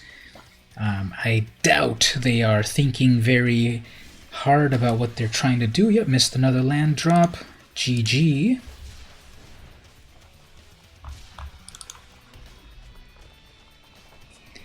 Most likely Bud War is sniping me. So to you, I say naughty, naughty. They're playing 3 colors. Okay, here comes their Narset. Frost links into nothing. Fine. That must hurt. I guess here... Got both of these parrots, so I guess I'll cycle one away. There's that land. Thanks. Yeah, it's so hard to see my lands on that battlefield. So I've got 3, 4, 5. They're at 3, 4, 5, 6. Lukka won't do very much without some protection. So what Lukka does is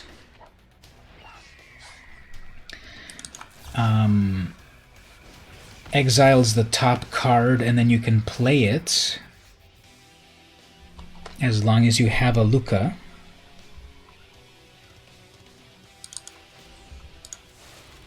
Let's bring out a big beefy creature. Let's go with a 5/4. So +1 for Lukka. You can exile the top card, top 3 cards. Any creatures that were exiled this way can then be cast from exile as long as you have Lukka. -2, exile a creature from the top of your library. Reveal a card with a higher CMC, a creature, put it into the battlefield.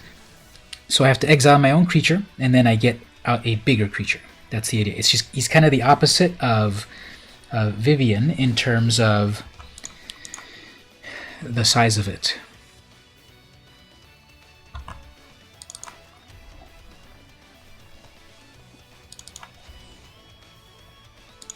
Let's just build a little board presence here.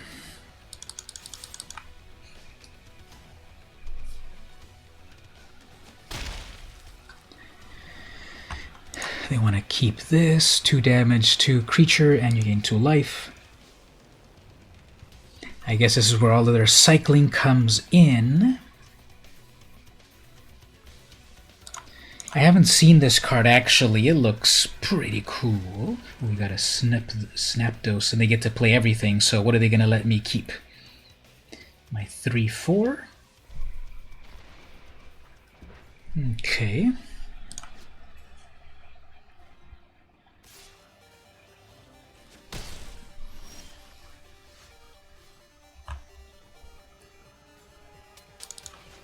Let's just bring out 2 5/4s. Yeah, I'm holding on to 2 Planeswalkers in my hand, but let's see what happens. So they have 4 color shenanigans here. They probably have Extinction Event right here. Oh, Frostlinks, that's... who cares?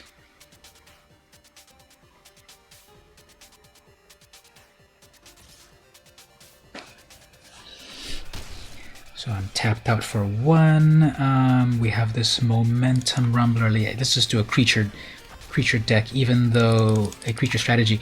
Even though I have, you know, the Planeswalker here. I guess I want to bring it out when I have protection for it, but I guess I should already. Down to their final card. Is this going to be their cycle card that cascades them into 10 cycles? And wipes my whole board?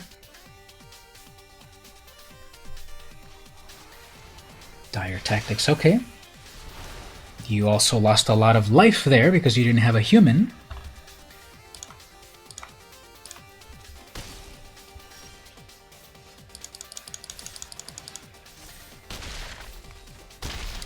Okay, Bud War, you had some interesting things in the deck, but with 4 colors and no dual lands. Are you sure you wanted to do that? Well, like, if you had fun, okay, more power to you if you had fun. And we tried out that Lukka deck.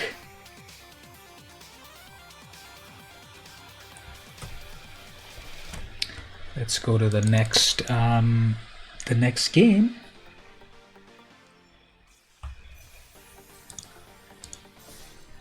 So at the very least, we've got 150 gold and 3 cards.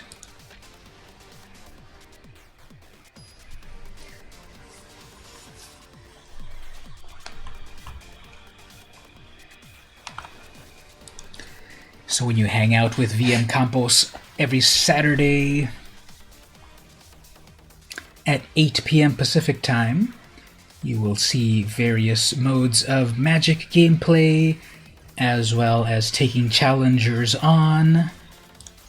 You also see cosplay photos, artwork, Magic news.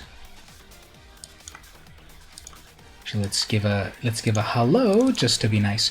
So we've got the Fire Prophecy for 3 damage. We've got the Mentor, which is amazing for giving +1s to non-human creatures.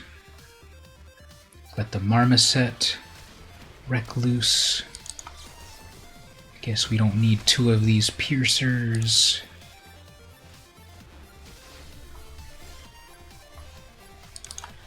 Okay, let's see about setting up with a Marmoset. Next turn I could mutate onto it, and I want double on that. Okay, nothing on them, good. Yeah, let's just set up a board presence like this.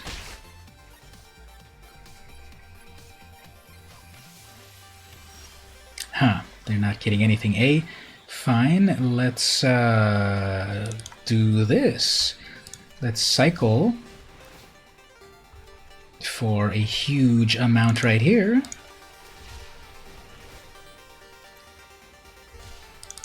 That seems to be 9 damage.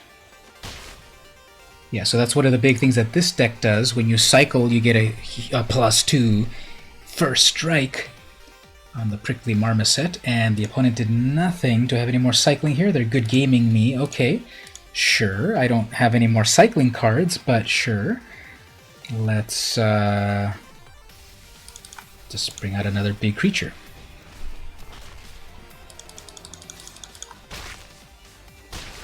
Okay, so if they have a board wipe, they'll be fine. Because they have Extinction Event. Extinction Event exists here. It's a board wipe. And they didn't. Okay, well, Daventry, sorry about that. They had a lot of mana and nothing to play, I guess, or all their colors were wrong, or I don't know. But okay, that from their side, from their point of view, they're going to be doing what I do and say like, it's so hard to win, but so easy to lose. Okay, let's try that again. So we've got what else is cool in that deck? Okay, so I've already released the regular version of it, and then there's more upgrades that could be done. If you kind of put more cycling things, you can also put in the, what's that one called? Dinosaur Reflection or whatever, and you could cycle stuff there.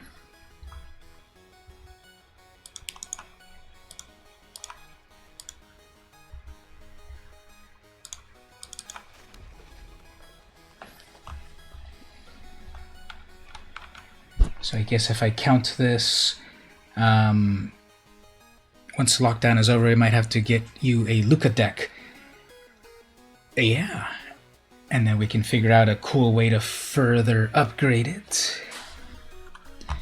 So the opponent is Lord of Lore. And they have one of these cool, what's this one called? Graveyard Bash? Whatever this one's called. A 1-mana 1/1, that's probably Garrison Cat. Or a cycle for 1. How many 1-drops are there in Ikoria, Lair of Behemoths? It'd be kind of cool to have like a constant. Well, people are gonna. There's the fox. People are gonna break the meta, of course.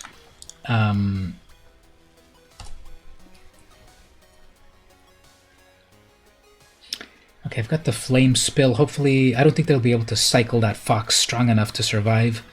The Flame Spill. 4 damage, Trample. Okay, there's 1 cycle, exactly.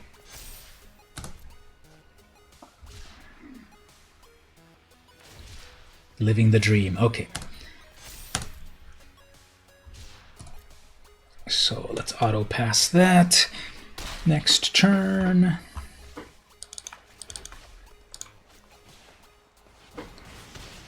Deal with that. 4th turn. Okay, let's think about the 4th turn. I suppose the Marmoset, which then sets me up for the Cycling Serpent. And then another Fox. Okay, they're going to cycle that away as well, and I have no removal for that. They missed the land drop, maybe? Yeah, they missed the land drop. Okay, well, let's... instead, they'll probably cycle at least... They're going to cycle twice. That's going to be a 4-4. So... let's do it this way. That's going to be that fire. They're going to burn my Marmoset. Okay, Stinger, that's not so bad. They can still probably cycle for 1. Yep, 1 cycle right there. Yep, that's a 3-3, like I said. Final land. Okay, so... I have 5 mana in total. I'm gonna... I can make this into a 4-4 first strike. I'm 99% sure they're going to cycle enough to make that into a 5-5. So, let's bring out a distraction. Luca. They might go after my Planeswalker.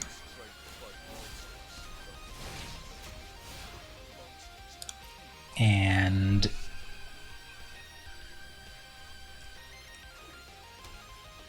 they have their 4 lands.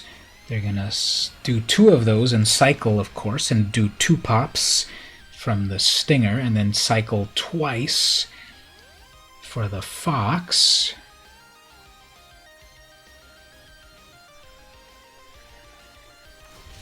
There's 1 cycle.